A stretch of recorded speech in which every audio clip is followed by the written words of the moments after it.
បដៅកង់នៅក្នុងរយៈកម្ពស់ខ្ពស់នៅក្នុងព្យុះខ្យល់តកកបក់មកហ្នឹងហើយបងលោប្រាប់ខ្លួនឯងរហូតថាមិនគួរមកនេះឯងឈួតតបណាគឺយប់ហ្នឹងគឺនឹងស្លាប់ហើយគឺយើងយំគាត់ថាយើងថាចង់បាន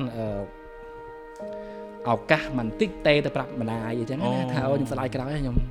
កន្លែងខ្លះខ្ញុំឃើញបងជាកាត់ភ្នំចូលកន្លែង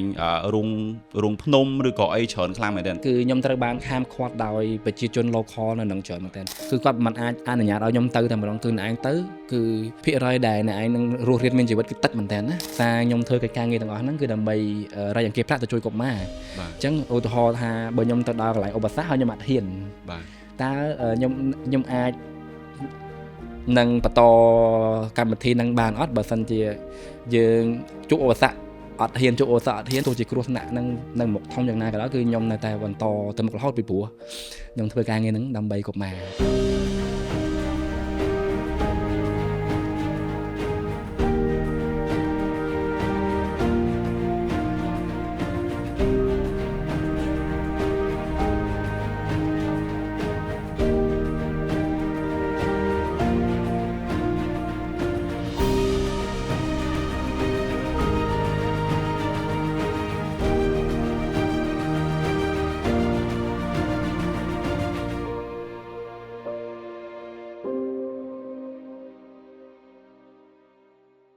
អូខេជំរាបសួរទាំងអស់គ្នាស្វាគមន៍មកកាន់ first podcast first episode របស់ខ្ញុំ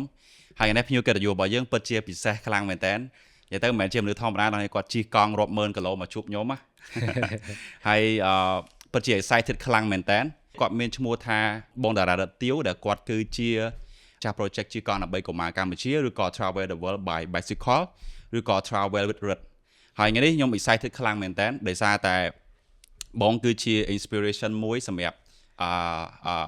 ក្មេងៗជំនាន់ក្រោយឬក៏ដូចជាខ្ញុំដូចគ្នា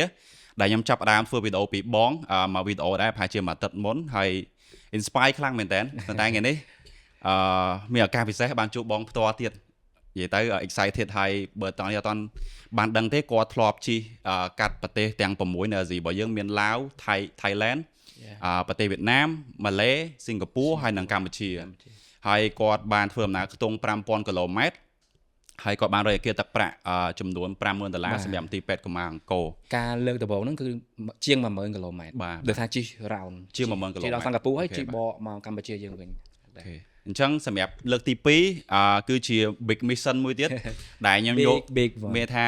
យកវាគុណនឹង50,000គុណនឹង5វាស្មើ$25,000ហើយឥឡូវនេះគាត់នៅក្នុង the mission ឡើយទេចឹងជួបមួយគាត់ទាំងអស់គ្នាបងជំរាបសួរបងជំរាបសួរហើយសូមអរគុណច្រើនបងអូនហ្វុងដែលបានផ្ដល់កិត្តិយសឲ្យខ្ញុំមកធ្វើ podcast ថ្ងៃនេះសប្បាយចិត្តមែនតើបាទអូខេចឹងខ្ញុំចង់ដឹងពី mission របស់បងក្នុងឆ្នាំ2025នេះតើបងបានធ្វើដំណើរបានប្រទេសហើយមកដល់ពេលបច្ចុប្បន្ននេះហើយនឹងត្រូវបានប្រទេសទេបានបញ្ចប់សារអ្នកជនគ្រប់គ្រងគាត់ឆ្ងល់ថាហេតុអីបានខ្ញុំនៅប្រទេសកម្ពុជាដែលហើយខ្ញុំបានshare ព័ត៌មានមួយចំនួនដែរមូលហេតុដែលខ្ញុំមកដល់ប្រទេសកម្ពុជាទាំងបេសកកម្មខ្ញុំអត់ទាន់ចប់នេះគឺដោយសារខ្ញុំមានបញ្ហាទិដ្ឋាការ visa ខ្ញុំចំណាយពេល10ខែជិះកង់ពីប្រទេសកម្ពុជារហូតដល់អារ៉ាប់ប្រទេសអ៊ីមីរ៉េតនៅទីក្រុងឌូបៃហើយខ្ញុំបានចំណាយពេល3សប្តាហ៍4សប្តាហ៍ដើម្បី apply visa ទៅកាន់ប្រទេសដូចជា Saudi Arabia ប្រទេសជូដាន Syria Iraq ហើយនិងទូគីហើយដើម្បីធ្វើជាផ្លូវដើម្បីជិះទៅទ្វីបអឺរ៉ុបប៉ុន្តែជួបបញ្ហាដែលមិននឹកស្មានដល់ហ្នឹងគឺប្រទេសមួយចំនួនដូចជាប្រទេសទូគីគឺមិនអនុញ្ញាតឲ្យខ្ញុំស្នើសុំ visa ពីចម្ងាយទេគេទាមទារឲ្យយើងត្រូវតែស្នើសុំ visa នៅស្ថានទូតទូគីនៅក្នុងប្រទេសរបស់យើងបាទអញ្ចឹងខ្ញុំបានរកដំណោះស្រាយតាក់ទងនឹងក្រុមហ៊ុន travel agency ហើយនឹងបាន email ទៅស្ថានទូតនីមួយៗដែរប៉ុន្តែគាត់នៅតែឆ្លើយតបថាអ្នកគួរទៅប្រទេសកម្ពុជាដើម្បីធ្វើការងារទាំងអស់ហ្នឹងអញ្ចឹងហើយខ្ញុំបានបង្ខំចិត្តហោះមកទីក្រុងភ្នំពេញយើងវិញដើម្បីរៀបចំឯកសារស្នើសុំវីសាទៅកាន់ប្រទេសដូចជាប្រទេសទូគីនិងទ្វីបអឺរ៉ុបអូខេបងនេះគឺជាមូលហេតុដែលខ្ញុំបានមកត្រឡប់មកវិញប៉ុន្តែចង់បញ្ជាក់ប្រាប់ថាបេសកកម្មជីកដើម្បីកុមារកម្ពុជាអត់ចប់ទេអ្នកទាំងគ្នាឃើញខ្ញុំស្លៀកពាក់ហ្នឹងគឺ dress code របស់ខ្ញុំហ្នឹងគឺជាឯកសណ្ឋានដែលខ្ញុំកំពុងជិះកង់ឡើយកំពុងឲ្យនៅអារ៉ាប់ខ្ញុំជិះកង់ហើយខ្ញុំពាក់អាសេម៉ាស់មួយនេះអញ្ចឹងថ្ងៃនេះ make up តែងខ្លួនហ្នឹងចង់ប្រាប់អ្នកនរគ្នាថាបេតកកម្មជីកង់ហ្នឹងគឺអត់តន់ចប់ទេ តន់ចប់ទេ on the mission on the mission ឡើយ តែបងគាត់ត្រូវមានធុរៈត្រូវមកប្រទេសកម្ពុជាធ្វើ visa បន្តចៃដន្យបានចូល podcast តែម្ដង ហើយមួយទៀតសូមបបសាទរបងប្រុសថ្ងៃពេលបងនៅឌូបៃឃើញតាមបណ្ដាញសង្គមថាទើបតែរៀបការបាទអរគុណច្រើនបបសាទរហើយបើនិយាយអំពីមួកដែលបងពាក់នេះបងអាចនិយាយពីចំណុចសំខាន់របស់វាដែលវាជួយការពារបងបានអត់នេះគេហៅ SIMMAS នៅតំបន់ Middle East ប្រចាំបូព៌ាគឺគេប្រើពាក់ឃ្លុំលើក្បាលហើយនិងឃ្លុំលើមុខមាន style មួយទៀតគឺក្បាលហើយមុខជាទៀតដើម្បីការពារខ្សាច់ហើយការពារកម្ដៅការពារអាកាសធាតុត្រជាក់ផងដែរការពារបានគ្រប់ការពារបានច្រើនបងហើយវាត្រជាក់ល្អអូខេបងអញ្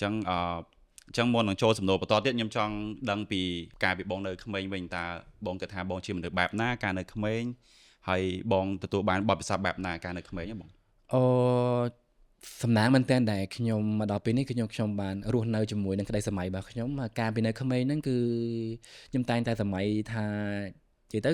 ស្រឡាញ់ការធ្វើដំណើរសងព្រៃមែនតើខ្ញុំចាំបានថាពេលមួយហ្នឹងគឺមានជនបរទេសគេជិះម៉ូតូទៅខេត្ត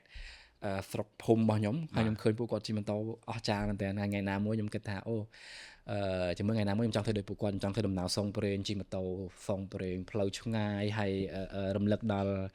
ការវ័យកុមារភាពហ្នឹងគឺចូលចិត្តមើលតុក្កតាមែនតើហើយខ្ញុំចាំបានថានៅចាំតឥឡូវហើយនៅមើលរឿងហ្នឹងរឿងទាំងអស់ហ្នឹងតឥឡូវដូចជារឿងSamba Alex ស្គាល់បងខ្ញុំធ្លាប់មើលបាទស្រឡាញ់រឿងហ្នឹងមែនតើហើយនឹងរឿងគូរីគូរុកដីចុះក្រោមដីហើយនឹងរឿងមួយទៀតគឺ Lucky Luke គឺមានអ្នកដំណើរសងព្រេងម្នាក់ជិះសេះសទៅគ្រប់ទីកន្លែងហើយជួយអ្នកដតីដែលមានបញ្ហាគឺយើងតែងតែមើលរឿងទាំងអស់ហ្នឹងសម័យទៅថ្ងៃណាមួយជាមួយខ្ញុំនឹងធ្វើដំណើរទៅផ្លូវឆ្ងាយនៅលើវាខ្សាច់ជិះសេះហើយជួបមនុស្សដែលលំបាកខ្ញុំនឹងជួយពួកគាត់អីចឹងណាយើងសម័យយើងចង់ធ្វើដំណើរសងព្រេងហើយមកដល់ពេលនេះគឺខ្ញុំបានសម្រេចក្តីសម័យគឺបានធ្វើដំណើរសងព្រេងជាច្រើនប្រទេសដោយជិះកង់បើសិនជាសរុបប្រទេសដែលបងធ្វើដំណើរហ្នឹងបងគិតថាបងធ្វើដំណើរបានប្រហែលជាប៉ុន្មានប្រទេសបើរាប់ទាំងតំបន់អាស៊ីអាគ្នេយ៍ហើយរាប់ទាំងឆ្នាំមុនមកដល់ពេលនេះដូចជាបើប្រទេសសរុប20ប្រទេសជាងហើយប៉ុន្តែក្នុងបេសកកម្មហ្នឹងនឹងអាច30ទៅ40ប្រទេសទៀតឯណោះគឺវែងឆ្ងាយមែនតើចង់ប្រាប់បងប្អូនថាបងរិទ្ធគាត់ជិះកង់ដល់ mission មួយហើយគាត់ប្រហែលជាចង់បន្តទៀតអាហ្នឹងយើងអត់ដឹងទេបាទហើយខ្ញុំចង់ដឹងពី surviving skill របស់បងនៅពេលដែលបងជិះកាត់ច្រើនប្រទេសអញ្ចឹងមានប្រទេសខ្លះក្តៅហើយសើមប្រទេសខ្លះត្រជាក់ហើយកន្លែងខ្លះខ្ញុំឃើញបងជិះកាត់ភ្នំចូលកន្លែងរូងភ្នំឬក៏អីច្រើនខ្លាំងមែនទេតើបងប្រើវិធីសាស្ត្រណាសម្រាប់មកឯង survive ហ៎បងមុននឹងនិយាយដល់មានសាស្ត្រជននៅកុំព្យូទ័រគាត់ច្រើនគាត់បានមើលវីដេអូជាពិសេសវីដេអូដែលខ្ញុំអេពីសូតដែលខ្ញុំ survive នៅលើភ្នំតកបាទគឺស្ថានភាពដល់ទៅដក40អង្សាសេនៅ peak 4000 ម៉ែត្រ 5000 ម៉ែត្រ 6000 ម៉ែត្រជាងហ្នឹងហើយចេះជុំវិញតាក់ទងនឹងកិច្ចការងារធ្វើជីកង់ដើម្បីកុមារកម្ពុជាហើយទៅដល់តំបន់ដែលស្ទើរតែបាត់បង់ជីវិតខ្ញុំសំណាងល្អមែនទែនដែលនៅតែមានឱកាសបន្តដំណើរទៅមុខហើយបានមកចូលរួមធ្វើ podcast ថ្ងៃនេះគឺសំណាងល្អមែនទែនដោយសារទៅតាមផ្លូវធ្វើដំណើរគឺមានគ្រោះថ្នាក់មែនទែនជាពិសេសនៅតំបន់អាស៊ីកណ្ដាលបាទគឺអាកាសធាតុវាត្រជាក់ខ្លាំងមែនទែនប៉ុន្តែហេតុអ្វីបានខ្ញុំអាចធ្វើកិច្ចការងារទាំងអស់ហ្នឹងបានសូមរំលឹកប្រាប់ថាជាពិសេសអ្នកគាំទ្រគាត់បានដឹងច្រើនកន្លងទៅគាត់បានមើលវីដេអូខ្ញុំធ្វើដំណើរសងព្រេងគឺខ្ញុំគឺជាប្រភេទមនុស្សម្នាក់ដែលចូលចិត្តធ្វើដំណើរសងព្រេងពេលខ្លះមិនមែនជិះកង់ទេពេលខ្លះជិះម៉ូតូហើយពេលខ្លះក៏ដើរចូលព្រៃដើរគេហៅ hiking បាទអញ្ចឹងខ្ញុំចំណាយពេលដល់ទៅ6ឆ្នាំធ្វើដំណើរជុំវិញប្រទេសកម្ពុជាពេលខ្លះជិះកង់ពេលខ្លះជិះម៉ូតូហើយពេលខ្លះចូលព្រៃម្នាក់ឯងហើយកន្លងទៅហ្នឹងគឺបានជួបគ្រោះថ្នាក់ជាច្រើនលើកច្រើនសារខ្ញុំលើកឧទាហរណ៍ដូចជា3ឆ្នាំមុនហ្នឹងខ្ញុំបានចូលទៅក្នុងព្រៃទឹកភ្លៀងនៅតំបន់អរ៉ែងតែម្នាក់ឯងជិះកង់ភ្នំហើយជួបគ្រោះថ្នាក់មួយគឺជាប់ក្នុងព្រៃវិញក្នុងព្រៃចេញអត់រួចខ្ញុំបានតម្លាក់កង់ខ្ញុំចោលហើយខ្ញុំដើរស្វែងរកផ្លូវដើម្បីចេញពេលហ្នឹងគឺ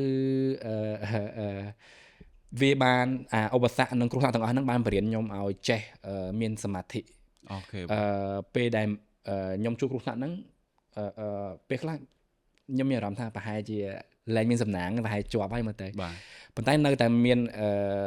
សតិអារម្មណ៍នឹងគេហៅមានស្មារតីនឹងហើយអាចគ្រប់គ្រងខ្លួនឯងបានទោះជា អត់អាហារជាច្រើនថ្ងៃជាប់ក្នុងព្រៃម្នាក់ឯងជ្រៅប៉ុន្តែយើងនៅខ្ញុំនៅតែអាចសង្គ្រោះខ្លួនឯងចេញបានណាអញ្ចឹងហើយអាការលំបាកលំបិននិងឧបសគ្គទាំងអស់ហ្នឹងឯងធ្វើឲ្យខ្ញុំមានជំនាញមានបទពិសោធន៍ហើយនឹងមាន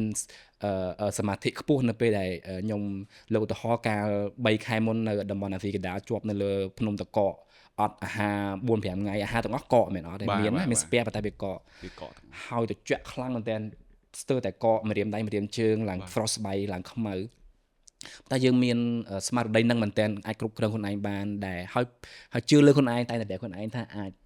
ទៅបាននឹងអាចសង្គ្រោះបាននេះហើយគឺជាបច្ចេកទេស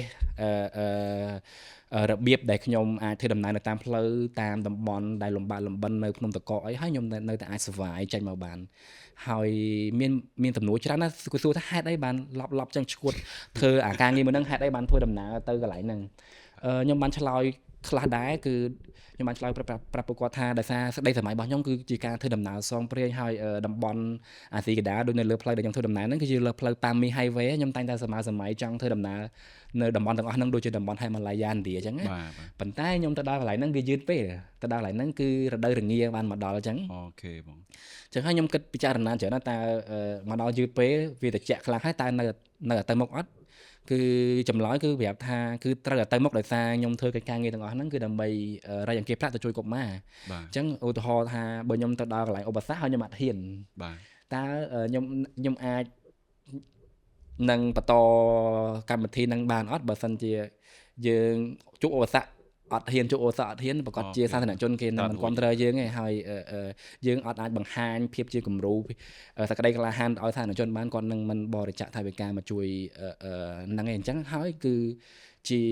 ជាមូលហេតុដែលខ្ញុំត្រូវបន្ថយបន្ថានទោះជាដឹងហើយថានៅផ្លូវខាងមុខនឹងលំបាកយ៉ាងណាក៏ដោយក៏ទៅមុខដែរអញ្ចឹងខ្ញុំតែងតែផ្ញើសារប្រាប់ពួកគាត់ថាឧបសគ្គធំយ៉ាងណាក៏ដោយទោះជាគ្រោះថ្នាក់នឹងនៅមុខធំយ៉ាងណាក៏ដោយគឺខ្ញុំនៅតែបន្តទៅមុខរហូតពីព្រោះខ្ញុំធ្វើការងារហ្នឹងដើម្បីកុមារហ្នឹងហើយចុះបងចង់សួរបងពេលដែលបងឲ្យជីដល់កន្លែងលំបាកខ្លាំងដែលបងប្រាប់ខ្ញុំថាបងឲ្យ survive វិញ7ថ្ងៃអត់មានចំណីអាហារហ្នឹង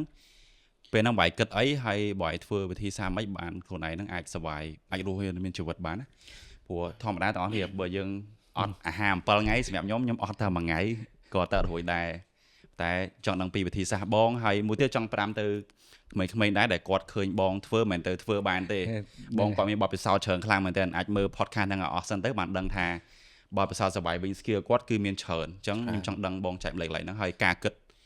mindset របស់បងពេលហ្នឹងដែលសមាធិខ្លួនឯងហ្នឹងមានជំហររឹងមាំហ៎បងបាទសំខាន់ជាងគេគឺការគិតរបស់យើងនឹងតែម្ដងសំខាន់ជាងគេគឺយើងខ្លួនឯងមិនអតីតទេខ្ញុំលើកឧទាហរណ៍ពេលដែលខ្ញុំទៅដល់ព្រំដែននៃប្រទេសKyrgyzstan ហើយនិង Tajikistan គឺខ្ញុំត្រូវបានខាមឃាត់ដោយប្រជាជន local នៅនឹងច្រើនមែនទែនគាត់ប្រាប់ថាគឺអត់បានហ្មងកន្លែងតំបន់ហ្នឹងគឺគាត់នៅសូម្បីតែប្រជាជននៅខាងលើទាំងអស់ហ្នឹងឥឡូវពួកគាត់ចម្លៀសខ្លួនចុះមកហើយអញ្ចឹងគឺគាត់មិនអាចអនុញ្ញាតឲ្យខ្ញុំទៅតែម្ដងគឺឯងទៅគឺភាគរយដែលអ្នកឯងនឹងរស់រានមានជីវិតគឺតិចមែនតើណាតិចមែនតើគឺហេតុតែទីមុនគឺអ្នកមកពីតំបន់អាស៊ីដាលគឺមិនមែនជាតំបន់មិនមែនជាដូចមិនមែនមកពីរុស្ស៊ីមកពីអីទេណាអត់យល់ហត្ថជាក់ហ្នឹងវាមិនទេយល់ទី2គឺនៅរដូវរងាហ្នឹងអាលើផ្លូវ Pami Highway តាមបណ្ដោយព្រំដែនប៉ាគីស្ថានចិនគីស្ថានតាជីគីស្ថានហ្នឹងគឺអត់មានអ្នកធ្វើដំណើរទេបាទអញ្ចឹងគឺនៅពីក្រោយនៃការដែលកិច្ចការងារដែលបងធ្វើហ្នឹងគឺសំខាន់ជាងគេបំផុតគឺនេះ mentality គឺសតិអារម្មណ៍តើយើងអាចនឹងសម្រាប់ចិត្តបែបណានៅពេលដែលសំបីតែប្រជាជនគេក៏គេហាមយើងដែរមួយទៀតគឺនៅពេលដែលបងទៅដល់ព្រំដែនតំបន់ភ្នំហ្នឹងសំបីតែ military ទាហានការពារព្រំដែនហ្នឹងក៏គេហាមមិនឲ្យយើងទៅដែរអញ្ចឹងបើសិនជាមនុស្សធម្មតាប្រកបជាគាត់អត់ទៅទេត្រូវអត់អ្នកណាគ្នាបើសិនជាមនុស្សធម្មតាបើសិនជាអ្នកធ្វើដំណើរធម្មតារឿងអីថាហេតុអីបានយើងត្រូវទៅយើងអត់ស្គាល់តំបន់ហ្នឹងផងយើងមិនមែនជាប្រជាជននៅតំបន់ហ្នឹងទៀតអ្នកនៅតំបន់ហ្នឹងហាមយើងហើយតែហ៊ានហាមយើងទៅទៀតប៉ុន្តែហេតុអីបានយើងត្រូវទៅជានេះបាទអញ្ចឹងនេះហើយគឺបងចង់ផ្ញើសារប្រាប់ពួកគាត់នេះហើយគឺជាការសម្រេចក្តីសុបិនបាទនៅពេលដែលយើងមានក្តីសម័យយើងចង់ធ្វើរបស់ហ្នឹងហើយ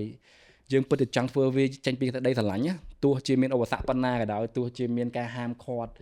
មានគ្រោះថ្នាក់យើងដឹងថាយើងនឹងអាចស្លាប់ហើយយើងនៅតែធ្វើគឺដោយសារ យើងសម័យក្តីសម័យរបស់យើងម្ដងទៀតគឺដោយសារបងមានក្តីសម័យចង់ធ្វើដំណើរឲ្យតំបន់ទាំងអស់ហ្នឹងដូច Himalaya ដូចតំបន់ប៉ាមី Highway ហ្នឹងគឺសម័យតាំងពីយូរណាស់មកហើយគឺចង់ធ្វើដំណើរនៅលើផ្លូវហ្នឹងសម័យយូរហើយបងសម័យតាំងពីក្មេងមកប៉ុន្តែពេលហ្នឹងគឺយើងអត់មានជំរើសយើងចង់ធ្វើដំណើរនៅតំបន់ហ្នឹងនៅក្នុង summer នៅក្នុងរដូវក្តៅក៏ត្រជាក់ដែរដូចជា10អង្សា15អង្សាអញ្ចឹងណាប៉ុន្តែយើងមកដល់យឺតពេកហើយនឹងឲ្យមកដល់យឺតពេកអញ្ចឹងត្រូវតែបង្ខំចិត្តធ្វើកិច្ចការងារមួយហ្នឹងហើយមួយទៀតគឺអ្នកដែល motivate បងគឺក្មេងៗជាច្រើននៅក្នុងមន្ទីរពេទ្យបងតែងតែមើលវីដេអូពួកគាត់ព្យាបាលជំងឺអីចឹងទៅអញ្ចឹងហើយបាននៅតែប្រាប់ខ្លួនឯងថាបើសិនជាមានឧបសគ្គនៅខាងមុខហើយយើងរារែកឧបសគ្គនៅខាងមុខយើងរារែកឧបសគ្គនៅខាងមុខយើងរារែកតើយើងនឹងអាចជាបុគ្គលគំរូឬក៏ជាចំហរបស់យុវជនខ្មែរដែលអាចឲ្យពួកគាត់ជឿលើយើងបរិច្ចាគថវិកាមកយើងជួយកុមារតាមរយៈយើងបានអត់នៅពេលដែលឲ្យតែមានឧបសគ្គយើងនឹងប្រាប់គាត់ថាអូខ្ញុំអត់ហ៊ានទេខ្ញុំអត់ហ៊ានទេចឹងហើយវាបងគិតថាវាគឺជាឱកាសមួយដើម្បីបង្ហាញប្រាប់ពួកគាត់ថាយើងអាចធ្វើវាបានហើយយើងទោះជាមានឧបសគ្គប៉ុណ្ណាក៏ដោយខ្ញុំតំណាងឲ្យយុវជនខ្មែរនឹងធ្វើដំណើរទៅមុខរហូតបាទអញ្ចឹងហើយពេលហ្នឹងគឺជាមួយតាហ៊ានតម្រាំតែ convince គាត់បានណាតម្រាំតែ convince គាត់ថាគាត់អត់ចង់វាយ passport ឲ្យយើងទេ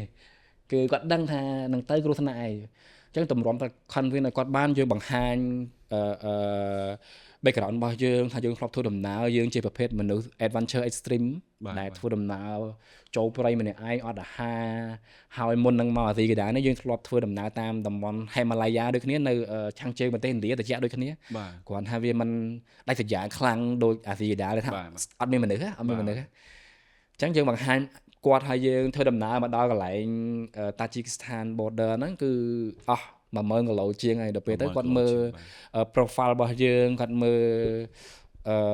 background របស់យើងហើយមើលបទពិសោធន៍របស់យើងទៅគាត់ថាបង្ខំចិត្តវាយឲ្យណែឯងប៉ុន្តែអត់មានតាណាគេទទួលខុសត្រូវទេគឺទៅខាងមុខគឺនឹងដាច់ស្រយាលដាច់អង្វែងខ្លាំងមែនទែនហើយទៅឡើងទៅដល់កន្លែងខ្ពស់មានចំណុចដែលខ្ពស់ជាងគេហ្នឹងគឺជិត5000ម៉ែត្រហ្នឹងគឺដល់ទៅដក40អង្សាសេហើយគាត់ប្រាប់យើងដែរគាត់ថាដើម្បី survive នៅកន្លែងហ្នឹងបានគឺបើសិនជាណែឯងទៅដល់កន្លែងមុនដល់កន្លែងហ្នឹងមុនពេលថ្ងៃត្រង់អីកុំទៅឲ្យសោះជាពិសេសពេលល្ងាចពួកអីអាចដេកលើនឹងបានទេធ្វើម៉េចទៅដល់កន្លែងហ្នឹងរងចាំដល់ពេលព្រឹកឬក៏ពេលថ្ងៃចាំឆ្លងកាត់កន្លែងហ្នឹងដោយសារខ្លាចសัตว์ហ្មងបងអត់ទេកន្លែងហ្នឹងវាត្រជាក់ពេកដល់ពេលដែលយើងទៅដល់កន្លែងហ្នឹងយើងពេលខ្លះយើងចាញ់ពីហ្នឹងអត់រួចទេប៉ុន្តែបើយើងឆ្លងកាត់នៅកន្លែងហ្នឹងនៅម៉ោង 2-10 ថ្ងៃអី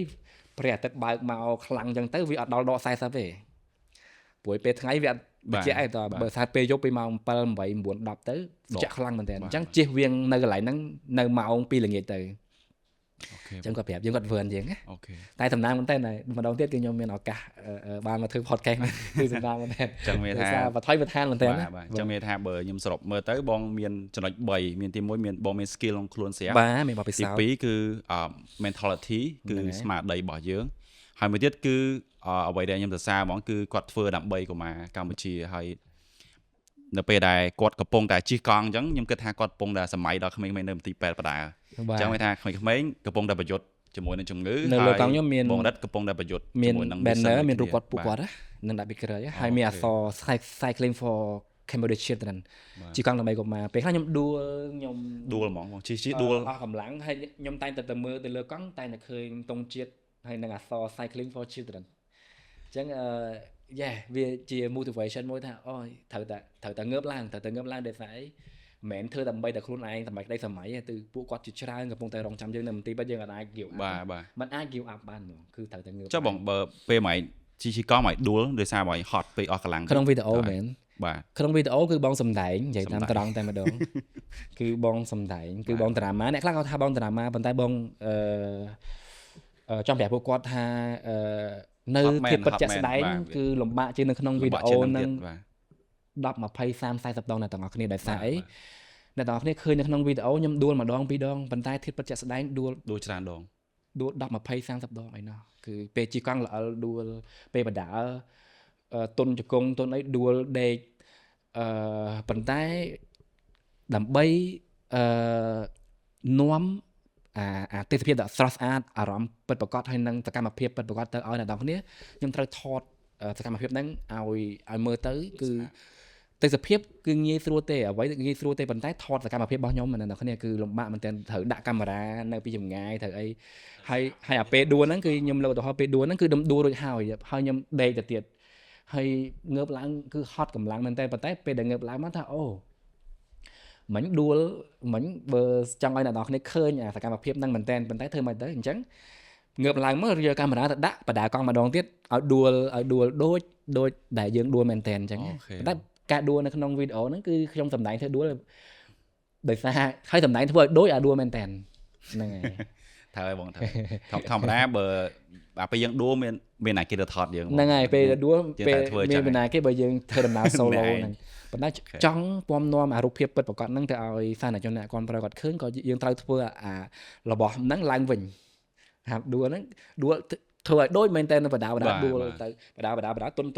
ដួលទៅ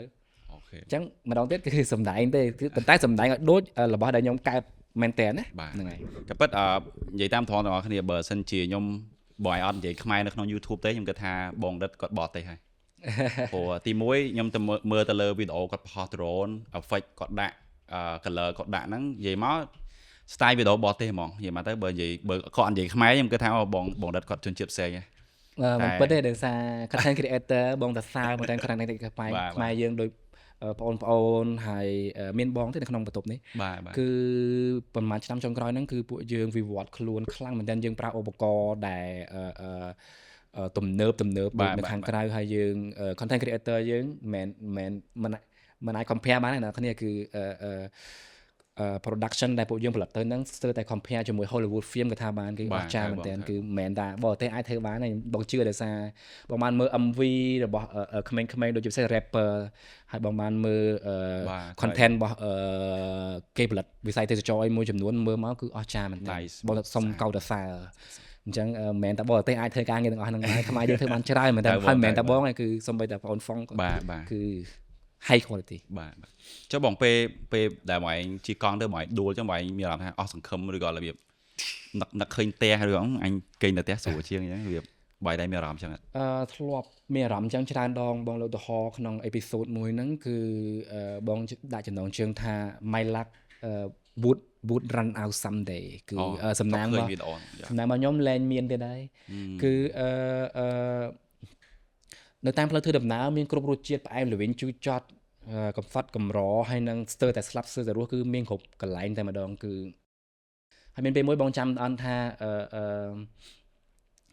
គឺធ្វើដំណើរទៅដល់ចំណុចមួយដែលថាมันអាចត្រឡប់ទៅក្រោយបានហើយទៅមុខក៏ទៅអត់បានហើយពេលយប់គឺបងចាប់ផ្ដើមនេះមែនបងហ្នឹងហើយmy luck would run out someday ហ្នឹងបងសុំនិយាយបន្តគឺមកដល់ពេលនេះគឺអនុស្សាវរីយ៍ផ្អែមល្វីងជូរចត់កំសត់កម្រស្ទើរស្លាប់ស្ទើររស់គឺជួបគ្រប់តែម្ដងប៉ុន្តែមានពេលមួយហ្នឹងគឺបងដឹងខ្លួនឯងតែម្ដងថាប្រហែលសំណាងលែងមានដែរបងគឺជាមនុស្សដែលមានសំណាងមែនតើគឺរំពឹងលើសំណាងច្រើនដែរមិនមែនតែសមត្ថភាពទេគឺបើអត់មានសំណាងទេគឺពិបាកគឺអាចនឹងបាត់បង់ជីវិតតែម្ដងប៉ុន្តែពេលមួយហ្នឹងគឺបងដឹងខ្លួនឯងតែម្ដងថាអូគឺយើងជាមនុស្សឈួតតែម្ដងគឺគេប្រាប់ហើយថាកុំមកតាហ៊ានហាមហើយថាកុំមកដឹងហើយថាមិនអាចថាលំបាកលំបិនថាវានឹងប្រឈមគ្រោះថ្នាក់រិះដល់ទៅ 90% អា survival គឺមានតែ 10% ទេគឺអាភាពដែលយើងអាចរស់ទៅបាននៅលើតំបន់ហ្នឹងគឺ 10% ប៉ុន្តែនៅតែហ៊ានធ្វើអញ្ចឹងយើងខឹងខ្លួនឯងយើងស្ដាយក្រោយมันគួរមកដល់ចំណុចមួយហ្នឹងគឺតើតែមនុស្សល្ងងណាស់បានមកដល់ចំណុចមួយហ្នឹងដោយសារអីគឺគេប្រាប់គ្រប់គ្នាគេប្រាប់គេអីទៅឲ្យទៅទាំងអស់តែយើងនៅតែធ្វើដំណើរមកយើងខឹងខ្លួនឯងស្ដាយក្រោយដោយសារយប់ហ្នឹងគឺដោយសារសីតុណ្ហភាពកាន់តែត្រជាក់ទៅហើយបងក៏ចាប់អារម្មណ៍ថាបងឡើងដល់ចំណុច 4000 ម៉ែត្រជាងម៉ោង 4 ជាងយើងនៅតែប្រឹងបដាដល់ពេលដល់ម៉ោង 7 យប់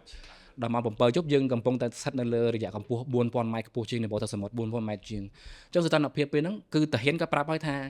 avoid កន្លែងហ្នឹងតែម្ដងអាចំណុចហ្នឹងដែលខ្ពស់ជាងគេកុំទៅពេលហ្នឹងពេលយប់ព្រោះពេលយប់ត្រជាក់ខ្លាំងទៅហើយអ្នកឯងអាច survive បាននៅលើរយៈកម្ពស់ខ្ពស់ហ្នឹងបានទេលើកឧទាហរណ៍ពេលយប់ហ្នឹងគឺសីតុណ្ហភាពចាប់ផ្ដើមដកពីម៉ោង 7 យប់ដក 20 អង្សាហើយព្រិលកាន់តែធ្លាក់ខ្លាំងបងបដាកង់បងជិះកង់ឡើងបានបងបដាកាន់តែតាក់ទៅដោយសារ ខ្យល់វាបក់មកគ្រាន់តែខ្យល់ប៉ះមុខយើងឡើង shape ហ្មងឡើងមុតហ្មងខ្យល់ហ្នឹងវារៀងខ្យល់ខ្លាំងយើងបដាកង់ប្រយ័ត្នខ្យល់ហើយអាខ្យល់វាពំនាំភាពត្រជាក់មក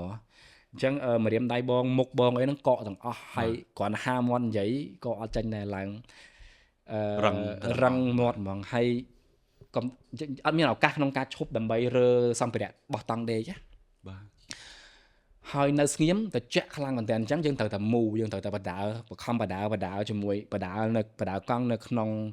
រយៈកម្ពស់ខ្ពស់នៅក្នុងព្យុះអាខ្យល់តកកបក់មកហ្នឹងហើយបងលោប្រាប់ខ្លួនឯងរហូតថា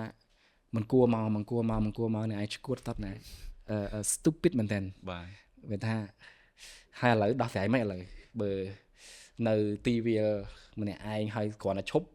កកដៃកកជើងហ្មងអញ្ចឹងហើយគឺដង្ហើមចុងក្រោយហ្នឹងគឺត្រូវធ្វើយ៉ាងណាបដាកង់មកយប់ទល់ភ្លឺហ្នឹងតែម្ដងគឺធ្វើយ៉ាងណាឲ្យចេញពីកន្លែង zone មួយហ្នឹង zone មួយហ្នឹងហៅ dead zone គឺដក40អង្សាសេចឹងមានបដាកង់ចេញពីនឹងទាំងយប់ហ្មងហ្នឹងហើយទាំងយប់ព្រួយបងអាចឈប់បានព្រោះឲ្យតែបងនៅឈប់នៅស្ងៀមគឺត្រជាក់កកមុខកកដៃប៉ុន្តែបើយើងមូយើងមានចលនាវាពោះយើងអីវាអត់កកបាទសូម្បីតែសួតយើងអីហ្នឹងគឺពេលដែលយើងឈប់ចលនាគឺវាឈឺហ្មង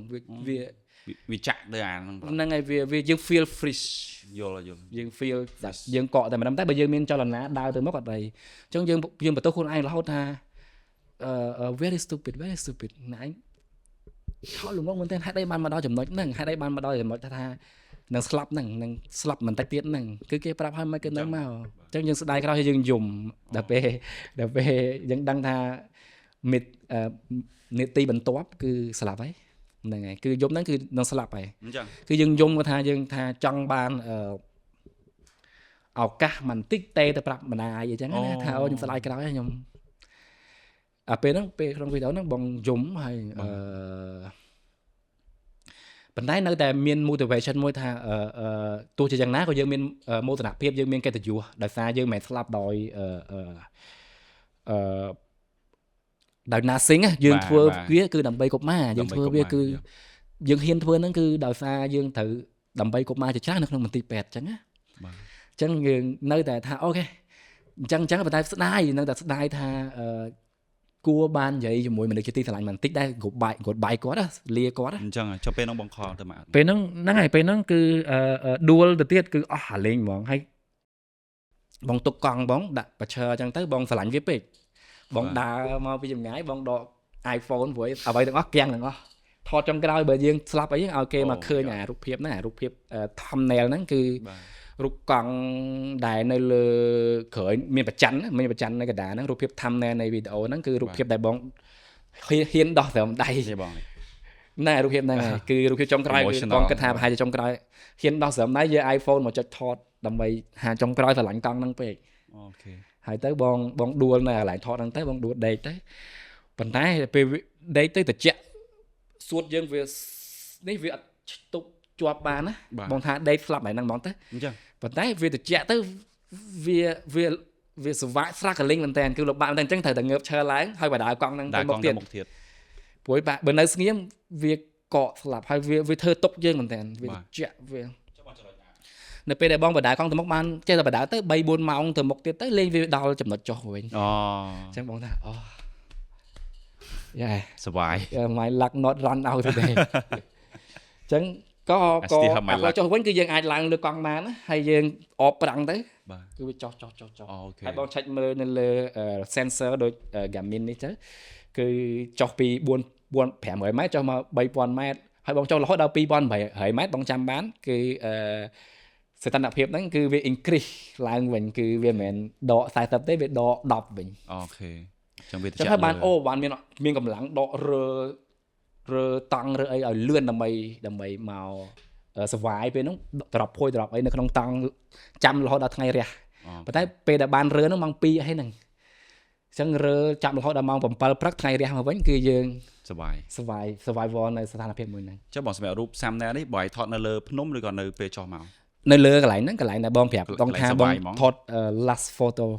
គឺរូបភាពចុងក្រោយ ចង់ពេលហ្នឹងបងឆ្លៀតពេលមកថតទៀត ហ្នឹងហើយថាស្រឡាញ់កង់ឃើញកង់ស្អាតហើយឃើញអ្នកទាំងអស់គ្នាឃើញប្រច័នណាឃើញប្រច័ននេះ ចង់ថាទាំងអស់គ្នា Midnight គាត់គិតថាដំណាក់ដង្ហើមចុងក្រោយហើយគាត់ឆ្លៀតថតឲ្យយើងមើលទៀត ពេលហ្នឹងបងយំ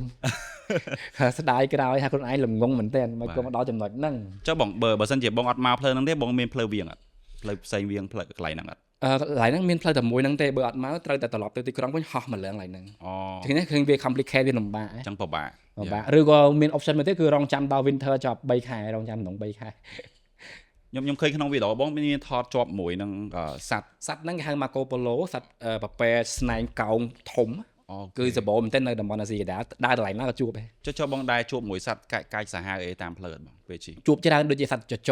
សត្វកជ្រងសត្វដីប៉ុន្តែពួកវា friendly អញ្ចឹង វា អ អ ញ្ចឹងបង ត់វាអត់ attach យើងផងវានៅពីចម្ងាយវាគ្រាន់តែគេហៅ មើលយើង លូ មើលយើងមក លូ holding ហ្នឹងលូមើលយើងអញ្ចឹងទៅវាយើង stranger របស់ពួកវាមើលយើងអញ្ចឹងទៅតែវាដែរ attach យើងផង អញ្ចឹងអូខេ ដោយសារប្រហែលជាអាហារវាមានគ្រប់គ្រាន់វាអត់ខ្វះអ្វីអី បើនិយាយតាមថតនេះបើខ្ញុំជិះកង់ដូចបងខ្ញុំខ្លាចយ៉ាងគេខ្លាចចច ចច ខ្លាចតាមផ្លូវហើយ ច វាជា ច ផ្សេងពេលគេពេលយប់ វាអត់ attach យើងឯណាអ្នកគ្នាដោយសារវាឆ្អែត អូអញ្ចឹងថាបាយ steel hub luck ពេលដែលជួបច ហ្នឹងហើយបងចង់ជួបវាមែនតើបងឃើញបងជួបបងបោះត្រង់ហ្នឹងតាមនៅកាមេរ៉ាអត់មាន zoom lens ទេ បាទ កាមេរ៉ាប្រើអា15 20 មីលីម៉ែត្រអីចឹងណាវា zoom ចូលទៅអត់បានវានៅឆ្ងាយអញ្ចឹងហោះត្រង់ហ្នឹងតាមថតវាអញ្ចឹង បាទ បងចង់ជួបចឹងហ៎ចង់ជួបហើយបងបានជួបយ៉ាក់កបីព្រៃ កបីព្រៃ កបីព្រៃអាកបីតំបន់តកហ្នឹង តំបន់តកពណ៌ឲ្យគេបងពណ៌សរបស់ខ្មែរ កបីហ្នឹងប៉ិនលមាសប៉ិនខ្ទីង អូ ពួកយ៉ាក់គេហៅយ៉ាក់ជួបកជ្រងជួបចច ហើយសัตว์អាបាក់សីតំបន់អាស៊ីដែរហ្នឹងចចជួបច្រើនដងតែថតអត់ទាន់តែ ចុះបងបើសិនជាថ្ងៃណាមើលមកត្រូវជិះកង់កដាយប់ត្រូវបោះតង់កន្លែងហ្នឹងភ្លាមមកមានខ្លាចសัตว์ចចឲ្យមកមានខ្លាចបើមានឧបករណ៍ដើម្បីការពារខ្លួន ភាពថាខ្លាចដូចជាខ្លាចសត្វព្រៃខ្លាចអីហ្នឹងបងដូចជាអត់មាននៅក្នុងការគិតរបស់បងដោយសារដឹងមិនគឺ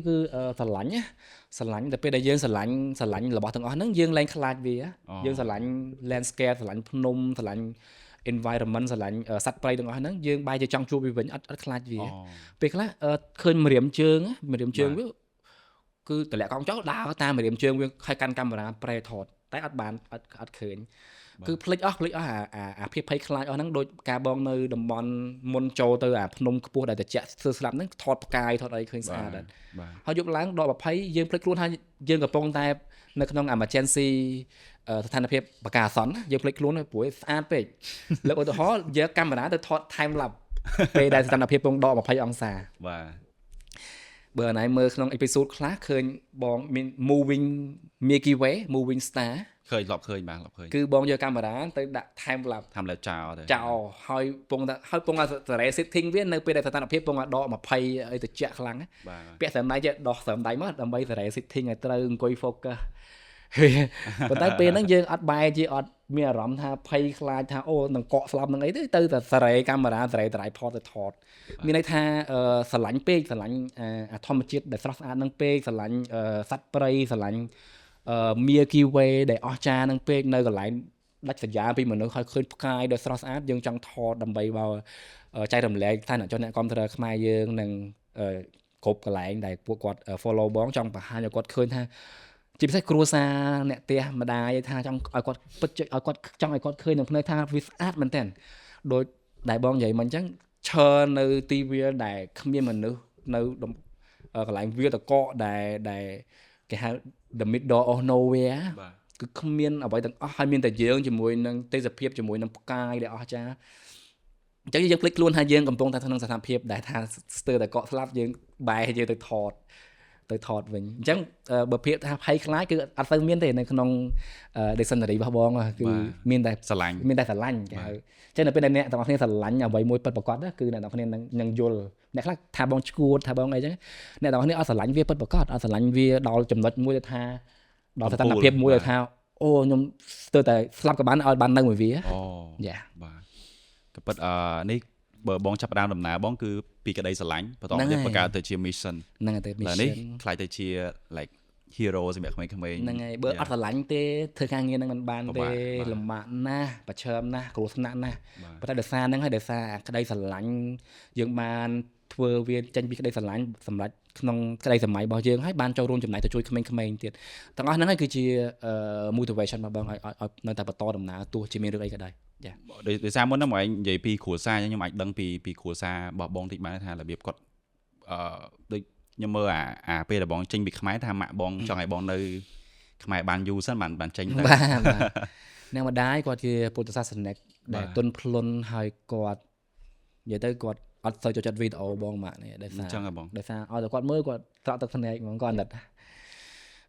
បង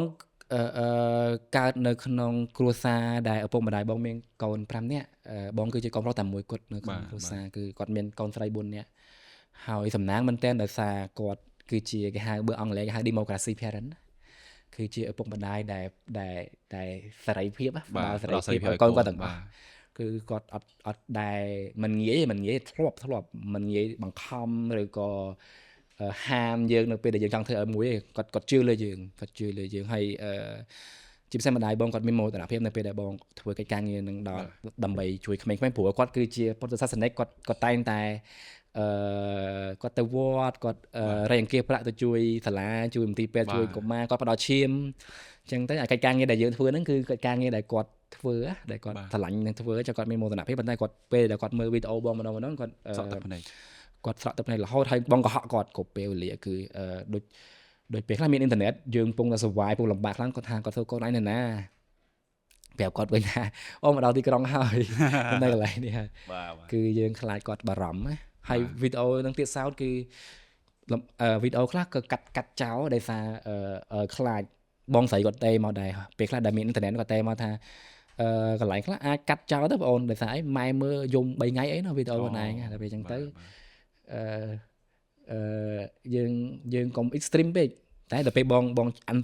ឆ្លើយតបទៅបងស្រីវិញថាបើសិនជាអត់បង្ហាញឋានៈជនអ្នកគ្រប់គ្រងអំពីការលំបាករបស់យើងទេយើងរកប្រាក់អត់បាន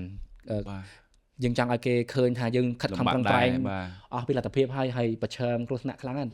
អញ្ចឹងសូមទាំងអស់គ្នាជួយបរិច្ចាគអញ្ចឹងសង្ឃឹមថាតាមរយៈ podcast មួយហ្នឹងអ្នកទាំងគ្នាយល់អំពីការលំបាករបស់ខ្ញុំទី1គឺប្រឈមគ្រោះថ្នាក់ទី2គឺមានគ្រួសារគឺអត់ចង់បង្ហាញគាត់អំពីការលំបាកហើយទី3គឺយើងនេះខ្លួនឯងនេះចង់បានថវិកាគ្រប់ចំនួនទៅជួយក្មេងៗជាច្រើនជាពិសេសក្មេងៗដែលមានជំងឺមហារីកអញ្ចឹងរំពឹងលើសកម្មភាពរបស់ខ្ញុំបង្ហាញសេចក្តីខិតខំប្រឹងប្រែងប្រឈមគ្រោះថ្នាក់នឹងហើយទើបសាសនជនគាត់បរិច្ចាគមកបាទចុះបងសម្រាប់បងដំបងមុនដែលបងចេញ mission មួយនេះតើបងដំបងធ្វើអីគេតាំងពីដើមខ្ញុំបញ្ចប់បញ្ញាបត្រជាន់ខ្ពស់ផ្នែក Mechanical Engineer ផ្នែកវិស្វករ Mechanic នៅសាលា Techno ហើយធ្វើកិច្ចការងារច្រើនអំពីវិស្វកម្មហ្នឹងហើយក្នុងឧស្សាហកម្មរថយន្តផងដែរប៉ុន្តែឲ្យតែពេលទៅនេះដោយសារអាទិត្យឬក៏ holiday ឬក៏បុណ្យទានគឺខ្ញុំតែងតែដកម៉ូតូឬក៏កង់ជិះទៅសងព្រេងទៅហើយដោយសារមានជំនាញហ្នឹងហើយគឺអាគ្រឿង mechanic គ្រឿងអីហ្នឹងគឺយើងអត់មានបញ្ហាដូចខំម៉ូតូក្នុងព្រៃម្នាក់ឯងទេយើងអាចជួសជុលបានយើងយល់ដឹងអំពីបច្ចេកទេសទាំងអស់នោះដូចកង់អញ្ចឹងគ្រប់កន្លែងនៃកង់គឺបងអាចជួសជុលបានទាំងអស់មានបញ្ហាក៏ដែរគឺអញ្ចឹងគឺមុនការធ្វើដំណើរគឺខ្ញុំមានកិច្ចការងារហ្នឹងហើយធ្វើការងារ part time អំពីអាសេចក្តីស្រឡាញ់នេះធ្វើដំណើរសងព្រេងជិះកង់ជិះម៉ូតូហ្នឹង part time ហើយដល់ឆ្នាំ2017ខ្ញុំបានជួបជនជាតិកាណាដាម្នាក់ដែលគាត់ស្រឡាញ់យើងដូចបងប្អូនអញ្ចឹងគាត់មិត្តភក្តិរបស់បងស្រីគាត់ចិត្តល្អមែនតើណាគាត់បានឲ្យ gift ខ្ញុំដែលពិសេសអស្ចារ្យក្នុងជីវិតរបស់ខ្ញុំដែលទទួលបាន gift ធំប៉ុណ្ណឹងទទួលបានកាដូគឺកង់ដ៏ស្រស់ស្អាតកង់គាត់ទិញមកពីអាមេរិកតម្លៃថ្លៃមែនតើតម្លៃអាច$5,000តែគាត់ផ្ដល់អំណោយឲ្យយើងណាអញ្ចឹងយើងចាប់ផ្ដើមឆ្នាំ2017យើងទុកម៉ូតូយើងជិះកង់មួយគាត់trip ដំបូងគេរបស់ខ្ញុំជិះកង់ពីភ្នំពេញទៅសៀមរាបតែម្ដង320គីឡូជិះកង់320គីឡូតែកង់ដែលគាត់ឲ្យហ្នឹងបងនៅជិះសប្តាហ៍ថ្ងៃឬក៏បងដូរកង់ដែលគាត់ឲ្យហ្នឹងគឺជាកង់ដែលខ្ញុំប្រើប្រាស់នៅក្នុងបេសកកម្មឆ្លងដើម្បីកុមារកម្ពុជាឆ្នាំ2023ជុំវិញអាស៊ីអាគ្នេយ៍នេះហ្នឹងឥឡូវដាក់តាំងវានៅផ្ទះហើយគាត់ឆាតមកប្រាប់ថាគាត់មានមរណភាពមែនតើនៅពេលដែលកង់គាត់យកទៅធ្វើដំណើរដល់កង់គាត់មិនមែន design សម្រាប់all terrain អញ្ចឹងទេសម្រាប់គ្រប់ផ្លូវអញ្ចឹងគឺសម្រាប់ road សម្រាប់ off road និង on road គ្រាន់ថាមិនសម្រាប់ដឹកមិនសម្រាប់ដាក់កតាបធំដូចបងប្រើកង់នៅអាស៊ីអាគ្នេយ៍នេះទេ ប៉ុន្តែគាត់ហាមគាត់មានមកឲ្យមែនតើកង់របស់គាត់ត្រូវបានយកទៅប្រើនៅក្នុងកម្មវិធីថតបទធម៌ជួយដល់សិង្ហបុរីអ្វីគឺអស្ចារ្យមែនតើប៉ុន្តែមុននឹងឆ្នាំ2023ហ្នឹងបើអូនសួរថាពីមុនធ្វើអីគឺបងចាប់ផ្ដើមជិះកង់ហ្នឹងទៅបងចាប់ផ្ដើមឃើញស្នាមញញឹមនៃបងប្អូនប្រជាជនខ្មែរនៅតាមភូមិស្រុកជាពិសេសក្មេងៗអញ្ចឹងយើងចាប់ផ្ដើមមានកំណត់មួយថាអូថ្ងៃណាមួយខ្ញុំស្រឡាញ់ក្មេងៗមែនតើថ្ងៃណាមួយជាមួយខ្ញុំចង់សាងសង់សាលាចង់ធ្វើបណ្ណាល័យឬក៏ជំរឿពេលដែលខ្ញុំមានលុយច្រើនខ្ញុំទិញអាហារទិញអីឬក៏ធ្វើភោជនីយដ្ឋានមួយគឺរៀងរាល់សៅរ៍អាទិត្យអីឲ្យក្មេងៗមកញ៉ាំអាហារញ៉ាំអីយើងអីចឹងហើយបងចាប់ផ្ដើមឃើញអំពីការលំបាករបស់ពួកគាត់ខ្វះខាតសាលានៅមានសាលាតែខ្វះដំបូលខ្វះអញ្ចាំងខ្វះទ្វារជាការពិតប្រទេសកម្ពុជាយើងជាប្រទេសកំពុងអភិវឌ្ឍហើយតំបន់ដាច់ស្រយាលបើសិនជាអ្នកនរគ្នាទៅអ្នកនរគ្នានឹងឃើញថាការលំបាករបស់ប្រជាជនខ្មែរច្រើនមែនតែមានការលំបាកខ្វះមន្ទីរពេទ្យខ្វះអីចឹងបាទហើយបងតែងតែសម័យថាចាំមើលនៅពេលដែលខ្ញុំផលិត content ហ្នឹងបានជោគជ័យខ្ញុំបានប្រាក់ចំណូលវាខ្ញុំនឹងធ្វើកិច្ចការងារសប្បុរសធម៌ទៅជួយពួកគាត់ហើយផលិត short film អំពីជីវភាពរបស់ពួកគាត់នៅតាមភូមិស្រុកហ្នឹងប៉ុន្តែការធ្វើ content របស់ខ្ញុំវាអត់ជោគជ័យវាថវិកាអត់បានវាអញ្ចឹងបានហើយយើងអត់មានបាក់ចិត្តនឹងទៅសាងសង់សាលាឬក៏បណ្ណាល័យឬក៏ភោជនីយដ្ឋានដើម្បីជួយក្មេងៗទាំងអស់ហ្នឹងឯងអញ្ចឹងបានក្រោយមកបានឆ្នាំរហូតដល់ឆ្នាំ2023នេះគឺសម្រាប់គិតថាបើយើងមិនមានលទ្ធភាពក្នុងការសាងសង់សាលាសាងសង់អីចឹងហើយណាក៏បានចូលរួមចំណែកធ្វើរបស់ដែលយើងចង់ធ្វើគឺធ្វើដំណើរសាងសង់ព្រេងគឺបានទៅ next level បាន level របស់បងគឺនៅក្នុង local នៅក្នុងប្រទេសកម្ពុជាចឹងឆ្នាំ2023បងចង់ឡើង level ទៅជាមួយជិះសំព្រេងជុំវិញអាស៊ីអាគ្នេយ៍បាទអញ្ចឹងក៏ជាឱកាសមួយហ្នឹងក៏ចង់ចូលរួមចំណែកធ្វើកិច្ចការងារដែលយើងឆ្លាញ់ហ្នឹងទៅរៃអង្គាសប្រាក់ទៅជួយដល់កុមារជាច្រើននៅក្នុងមន្ទីរពេទ្យកុមារអង្គរពេលហ្នឹងបាទចុះបងពេលដែលបងបញ្ចប់mission ទី1របស់បង5 6ប្រទេសហ្នឹងពេលហ្នឹងបងឯងគិតថាឈប់ធ្វើដំណើរទៀតឬក៏ពេលហ្នឹងបងឯងមូលហេតុអីបានបងឯងចង់ទៅ start mission ទី2មួយទៀតហ៎ពេលដែលបងជិះកង់ឆ្នាំ2023ទៅដល់សិង្ហបុរីពេលហ្នឹងអង្គុយម្នាក់ឯងនៅមាត់សមុទ្រដ៏ស្រស់ស្អាតនៅ Marina Bay បងក៏ប៉ុស្តិ៍ Facebook ប្រាប់គេតែម្ដងថាចំពោះខ្ញុំពីប្រទេសកម្ពុជាតាមតំបន់ជាច្រើនមកដល់សិង្ហបុរីខ្ញុំមានអារម្មណ៍ថាចិត្តមែនតើខ្ញុំប្រកាសសាធារណជនថាវានៅបន្ទាប់ពីប្រទេសសិង្ហបុរីហ្នឹងគួរតែមានផ្លូវឲ្យខ្ញុំជិះទៀតណាតែវាដែនវាសមុទ្រចុងសមុទ្រឧបទ្វីបរបស់ម៉ាឡេហ្នឹងចុងសមុទ្រមានជិះទៅទៀតតតែកប៉ាល់អញ្ចឹងខ្ញុំមានអារម្មណ៍ថាវាចិត្តមែនតើណាហើយលឿនមែនតើខ្ញុំជិះមកដល់សិង្ហបុរីលឿនមែនតើគឺអត់មានផ្លូវជិះពេលហ្នឹង2ខែជាងទៅដល់សិង្ហបុរីហើយបងជិះមកវិញទៅដល់សៀមរាបវិញអញ្ចឹងបងបានប្រកាសប្រាប់គេថាចិត្តមែនតើអញ្ចឹងរបស់ដែលខ្ញុំចង់បានប្រហែលជាខ្ញុំត្រូវធ្វើកិច្ចការងារនឹងម្ដងទៀតហើយផ្លូវធ្វើដំណើរហ្នឹងគឺវែងឆ្ងាយចឹងហ្នឹងគឺក្តីសម័យរបស់ខ្ញុំគឺមិនមែនធ្វើដំណើរចិត្តអញ្ចឹងទេប៉ុន្តែខ្ញុំសោកស្ដាយដែលថាខ្ញុំជ្រើសរើសយកផ្លូវអាស៊ីអាគ្នេយ៍ហ្នឹងពេលហ្នឹងទៅដល់សិង្ហបុរីហ្នឹងហើយបានបន្ទាប់មកបានបងចូល podcast មួយជាមួយបងរៀនថតបងប្រកាសប្រាប់គេប្រហែលជាឆ្នាំក្រោយប្រហែលជា6ខែទៀតខ្ញុំនឹងធ្វើដំណើរទៅទ្វីបអឺរ៉ុបស្ដីសម័យរបស់ខ្ញុំគឺវែងឆ្ងាយអញ្ចឹងមិនមែនចិត្តត្រឹមសិង្ហបុរីទេពេលហ្នឹងណាយ៉ាសម្រាប់ខ្ញុំផ្ទាល់ដល់ពេលដែលបងឮបងប្រកាសពី mission ម្ដងខ្ញុំមានអារម្មណ៍ថាឆ្ងាយខ្លាំងដូចទៅត្រឹមសិង្ហបុរីជិះម៉ូតូមិនដល់ផងតែជិះកង់ទៀតហើយប៉ុន្តែមក plan សោះទាំងអស់គ្នាឥឡូវគាត់ដល់អឺរ៉ុបបាត់ចឹងណាវាពេលវេលាលឿនខ្លាំងមែនតើបាទក្បែរអឺរ៉ុបបាទពេលវេលាដើរលឿនមែនតើបាទលឿនខ្លាំងមែនតើអញ្ចឹងសម្រាប់បងគិតថាសម្រាប់ការងារផ្សេងទៀតដែលបងធ្វើហងៃបងមានជីកង់បណ្ដាត្រូវធ្វើការងារដើម្បីរកចំណូលបណ្ដាអត់បងដើម្បីពួកគង់ខ្លួនឯងឬក៏បងគឺខ្ញុំត្រូវលះបង់គឺ trip ទី1ទៅតំបន់អាស៊ីអាគ្នេយ៍ហ្នឹងគឺខ្ញុំអត់ resign ចេញពីកន្លែងការងារទេដោយសារខ្ញុំអាចសុំច្បាប់គាត់3ខែបានណាអូខេប៉ុន្តែ mission ថ្មីនេះគឺអត់អាច3ខែអត់អាច6ខែទេយ៉ាងហោចណាស់ក៏1ឆ្នាំដែរបាទអញ្ចឹងអត់អាចសុំច្បាប់គេ1ឆ្នាំបានទេគឺយើងត្រូវ resign គឺ quit job របស់ខ្ញុំហើយធ្វើកិច្ចការងារមួយហ្នឹងបាទហើយដើម្បីធ្វើការងារទាំងអស់ហ្នឹងបានគឺខ្ញុំត្រូវសន្សំពេលដែលទៅដល់សិង្ហបុរីភ្លាមខ្ញុំដឹងថាខ្ញុំត្រូវធ្វើការងារមួយនេះតែម្ដងអញ្ចឹងគឺសំចៃដើម្បីឲ្យ ថាវិការបាក់ចិត្តយើងបានគ្រប់ចំនួនមិនបានគ្រប់ទេវាបានមកអាចប្រើបានគឺយើងចាប់ផ្ដើមតែម្ដងអញ្ចឹងយ៉ាងពីចប់ trip សិង្ហបុរីមកជុំអាស៊ីអាគ្នេយ៍ហ្នឹងដើម្បីកុមារកម្ពុជាគឺខ្ញុំចាប់ផ្ដើមសំហើយខ្ញុំលក់សម្ភារៈដូចជាម៉ូតូខ្ញុំមាន3ឯណោះស្រឡាញ់ម៉ូតូមែនតើអាម៉ូតូ off road ណាមាន3អញ្ចឹងចាប់ផ្ដើមប្រកាសលក់ពេលហ្នឹងមកលក់MacBook នេះមាន2លក់ទាំងអស់ដល់ពេលទៅបានថវិកាល្មមមកគ្រប់គឺបាន11ខែមុនហ្នឹងគឺដល់ពេលលក់សម្ភារៈហ្នឹងបានអីបានចាប់ផ្ដើមឈប់ពីការងារធ្វើដំណើរទៅម្ដងគឺរំពឹងទៅលើប្រាក់ដែលយើងសន្សំហ្នឹងបាទហើយសំណាងមែនតើនៅតាមផ្លូវធ្វើដំណើរដោយសារមាន cooperate ដូចក្រុមហ៊ុនលក់បោះតង់អីចឹងទៅគឺជួយសម្ភារៈមកយើងឲ្យយើងអត់អាចពិបាកទិញបាទហើយមានក្មេងៗក្រុមការងារដែលគាត់ជួយបានហ្នឹងគឺគាត់ជួយផលិតអាវយឺតឲ្យយើងបាទដែលអ្នកទាំងគ្នាបានឃើញនៅតាមផ្លូវធ្វើដំណើរខ្ញុំតែងតែប្រកាសថាអាចមានអាវយឺតដើម្បីជួយគ្រប់គ្រងខ្ញុំគឺខ្ញុំបានលុយពីលក់អាវយឺតហ្នឹងបានមកប្រើនៅតាមផ្លូវបាទយល់បងចុះបងពេលដែលបងធ្វើដំណើរទៅកាន់ប្រទេសមួយអញ្ចឹងគាត់ចង់ donate ឲ្យបងឬក៏គាត់ចង់ donate ឲ្យAHC ឬក៏មន្ទីរពេទ្យកម្លាំងអង្គរគាត់ត្រូវធ្វើមកឧស្សាហ៍គាត់ជាជនជាតិបរទេសគឺងាយស្រួលមែនតើគឺនៅគ្រប់វីដេអូនិងគ្រប់ posting នៅលើ social media គឺខ្ញុំតែងតែដាក់ link បាទដាក់ account ធនាគារ ACDA ដែលជាក្រុមហ៊ុនមួយជាដៃគូនៃកម្មវិធីជីកណមីកុមារកម្ពុជាហ្នឹង account ធនាគារ ACDA ហើយនឹង link QR code ដែលពួកគាត់ click ទៅគាត់អាច scan នៅពេលដែលគាត់ប្រើ local bank នៅក្នុងប្រទេសកម្ពុជាយើងប៉ុន្តែមាន link មួយទៀតសម្រាប់international សម្រាប់ប្រើ Visa card ឬក៏ Master card អាចបំពេញលេខ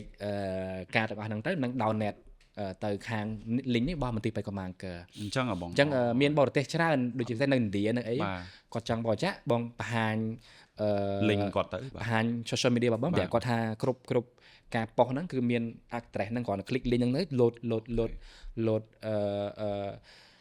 website របស់មន្ទីរពេទ្យដែលយើងអាចបំពេញ download បានសម្រាប់អ្នកនៅខាងក្រៅប្រទេសតែនៅក្នុងប្រទេសគឺងាយស្រួលមែនតើគឺ scan QR code បរិច្ចាគអូខេបងអញ្ចឹងសម្រាប់ mission របស់បងឆ្នាំនេះគឺបងរកអង្គាសតែប្រាក់$250,000អញ្ចឹងខ្ញុំចង់សួរមកថាបើសិនជាអត់គ្រប់ target ធ្វើមិនទេបងអូសំណួរនេះពិបាកឆ្លើយតិចមានសម្ពាធលំបាកមែនតើដោយសារវ៉ាវជាពាក្យសន្យាសម្រាប់សាធារណជនគឺបងបានសន្យាថាបងនឹងចំណាយពេល1ឆ្នាំជាដល់ទ្វីបអឺរ៉ុបដើម្បីរកប្រាក់ឲ្យបាន$250,000ដើម្បី Oppositor ខួបទី25ឆ្នាំរបស់មន្ទីរពេទ្យកម្លាំងអង្គរដែលពួកគាត់បានបើក25ឆ្នាំជួយសង្គ្រោះអាយុជីវិតកុមារយើងជាង6លាននាក់ក្នុងមួយឆ្នាំពួកគាត់ចំណាយថវិកាដល់ទៅប្រហែលជាខ្ទង់$6លានច្រើនមែនតើអញ្ចឹង$250,000ជាផ្នែកទូចគ្រាន់ថាដំណើរយុវជនខ្មែរបងចង់បានថវិកាប៉ុណ្ណឹងជាផ្នែកមួយនៃពួកគាត់ហើយលើសពីប្រាក់ថវិកាដែលយើងចង់បានហ្នឹងអ្វីដែលចង់បានជាងគេគឺ raise awareness of charity program មានន័យថាធ្វើឲ្យសាធារណជននៅសាធារណជនជាពិសេសយុវជនបានដឹងអំពីសារៈសំខាន់នៃកិច្ចការងារសប្បុរសធម៌ឲ្យគាត់ដឹងអំពីការលំបាករបស់មន្ទីរពេទ្យដែលគាត់គាត់ជួយដល់កុមារកម្ពុជាអញ្ចឹងនៅពេលដែលពួកគាត់មានដឹងអំពីការលំបាកហ្នឹងគាត់អាចបំពេញកាតព្វកិច្ចជាពលរដ្ឋខ្មែរមានមិត្តភ័ក្តិបងច្រើនណាគាត់ជា member តែម្ដងគឺរៀងរាល់ខែគឺគាត់ download ទៅកុមារអង្គរឬក៏ថាផាស្វ័យប្រវត្តិតែម្ដងដោយសារយើងធ្វើកិច្ចការងារហ្នឹងគាត់ថាដើម្បីលើកទឹកចិត្តរត់គឺមិនមែនតែ download មករត់ទេគឺខ្ញុំនឹងជា member របស់មន្ទីរពេទ្យតែម្ដងនេះគឺជារបស់ដែលយើងចង់បានមិនមែនតែថវិកា$250,000ហ្នឹងឯងគឺរបស់ដែលយើងចង់បានជាងគេគឺឲ្យយុវជនខ្មែរឃើញអំពីសារៈសំខាន់នៃកិច្ចការងារសប្បុរសធម៌និងជាកាតព្វកិច្ចមួយក្នុងការចូលរួមជួយដល់សង្គមយើងមួយផ្នែកព្រោះពួកយើងគឺជាពលរដ្ឋខ្មែរយើងត្រូវយល់ដឹងអំពីទាំងអស់ហ្នឹងមិនតែបរទេសព្រោះកន្លងទៅគឺកិច្ចការងារទាំងអស់ហ្នឹងស្ថិតតែបរទេសដែលមកជួយយើងលើកឧទាហរណ៍មន្ទីរពេទ្យ founder របស់គាត់ថាផាគឺលោក Dr. Bill Richner ដែលគាត់ pass away ទៅច្រើនឆ្នាំហើយគឺគាត់ជនជាតិស្វីសអញ្ចឹងយើងតែងតែលើឈ្មោះជនបរទេសធ្វើកិច្ចការងារទាំងអស់ហ្នឹងយើងអត់សូវឈ្មោះជនជាតិខ្មែរយើងឯងអញ្ចឹងប្រហែលឆ្នាំចុងក្រោយនេះយើងឃើញថាមានយុវជនខ្មែរយើងច្រើនដើម្បីធ្វើកិច្ចការងារទាំងអស់ហ្នឹងចង់ផ្ញើសារប្រាប់ អ្នកទាំងអស់គ្នាផងដែរថាមិនមែនតែមានជនបរទេសដែលមកជួយខ្មែរយើងគឺយើងខ្លួនឯងក៏ ជួយខ្លួនឯងបាន ត្រូវតែជួយខ្លួនឯងបានហើយការលំបាកហ្នឹងមកដល់ពេលនេះគឺទើបតែរកថវិកាបាន$110,000ទេនៅសល់ច្រើនណាស់ ចឹងនៅសល់10 ហើយបងចំណាយពេលអត់ដល់ទៅ11ខែបាត់ទៅហើយគឺខុសឆ្ងាយពីexpectation របស់យើងការរំពឹងទុករបស់យើងប៉ុន្តែនៅតាមផ្លូវបងបានគិតច្រើនថាប្រហែលជាលែងមានឱកាសក្នុងការជិះកង់ផ្លូវឆ្ងាយដល់ថ្នាក់ហ្នឹងទៀតហើយបាទ អញ្ចឹងបងបានបន្ថែមបេសកកម្មហ្នឹងឲ្យឆ្ងាយជាងមុនគឺมันចប់ត្រឹមទ្វីបអឺរ៉ុបទេគឺបេសកកម្មឆ្លងដើម្បីកុមារកម្ពុជាពីប្រទេសកម្ពុជាទៅទ្វីបអឺរ៉ុបហ្នឹងនឹងបន្ថែមចំនួនប្រទេសដល់ទៅ30ប្រទេសទៀតហើយជិះតាមពីអឺរ៉ុបចូលទៅទ្វីបអាហ្វ្រិកខាងជើងរហូតដល់សាច់អាហ្វ្រិកាទ្វីបខាងត្បូងតែម្ដងអញ្ចឹងរយៈពេលនៅវែងទៀតអញ្ចឹង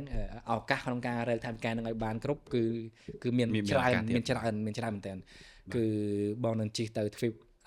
អឺរ៉ុបអាហ្វ្រិកខាងត្បូងទៀតហ៎បាទគឺប្រទេសសាច់អាហ្វ្រិកាតែម្ដងគឺអាចបើរយៈពេលថាអាចមួយឆ្នាំពេញទៀតតែម្ដងចឹងមានថាបោកមួយឆ្នាំទៀតអាចបេសកកម្មអាច2ឆ្នាំ2ឆ្នាំចឹងឆ្លៀវឱកាស podcast ហ្នឹងប្រកាសប្រាប់អ្នកទាំងអស់គ្នាតែម្ដងគឺ2ឆ្នាំទៀតមិនបានជួបបងឯងម្ដងទៀតមួយឆ្នាំទៀតបានន័យថាឥឡូវបងចំណាយអត់11ខែអញ្ចឹងមួយឆ្នាំទៀតអញ្ចឹងសរុបនៃការធ្វើដំណើរ2ឆ្នាំ2ឆ្នាំតែម្ដងអូខេអញ្ចឹងសម្រាប់បងពេលដែលបងធ្វើដំណើរកាត់ប្រទេសមួយទៅប្រទេសមួយបងឯងមានដែរប្រាប់គេថាបងឯងមកពីខ្មែរអត់ចាំបាច់ប្រាប់គេទេគឺយើងជា stranger ម្នាក់ដែលគេមកនិយាយរោមតែម្ដងគេតែឈប់ឡានណានៅតាមផ្លូវទៅដំណើរឈប់ឡានចង់ថតរូបមួយយើងគេសួរយើងមកពីណាហើយយើងតែនិយាយថា I'm from Cambodia អញ្ចឹងទៅគួរភ្ញាក់ផ្អើលគឺអាច30% នៃពួកគាត់ទេដែលស្គាល់ប្រទេសយើងគេអត់ស្គាល់ប្រទេសយើងហើយគេស្គាល់ប្រទេសយើងគឺស្គាល់អង្គរវត្តដោយសារអង្គរវត្តហើយអ្នកដែលស្គាល់30% ហ្នឹង50% នៃពួកគាត់ស្គាល់ប្រទេសយើងដោយរបបខ្មែរក្រហមបានណាគេស្គាល់យើងដោយរឿង negative គេអត់ស្គាល់យើងដោយភាពអស្ចារ្យរបស់យើងស្នាមញញឹមរបស់ប្រជាជនយើងខេត្តសៀមរាបដែលអស្ចារ្យរបស់យើងគេអត់ស្គាល់ទេគេស្គាល់ដោយខ្មែរ roots ខ្មែរក្រហមអញ្ចឹងបងដូចជាដើរតួនាទីលើសពីអ្នករៃអង្គាសប្រាក់ទៀតដើរតួនាទីដូច tourism ambassador ទៀតគឺដោយសារអ្វីដែលបងនិយាយប្រាប់ទៅពួកគាត់ហ្នឹងគឺផ្នែកវិស័យទេសចរតែម្ដងគឺហើយបងតែងតែប្រាប់ពួកគាត់ថាប្រទេសកម្ពុជាយើងទូចតែតំបន់អាស៊ីអាគ្នេយ៍ប៉ុន្តែប្រវត្តិសាស្ត្ររបស់យើងមិនទូចទេគឺធំធេងអស្ចារ្យណាស់ Empire គឺ Empire តែម្ដងគឺធំមែនទែនវិសាលភាពនៃវប្បធម៌ប្រពៃណីសក្តានុពលរបស់យើងគឺបរិចគ្រប់កន្លែងនៅតំបន់អាស៊ីអាគ្នេយ៍ហ្នឹងតែម្ដងមិនថានៅលើទឹកដីវៀតណាមឡាវថៃ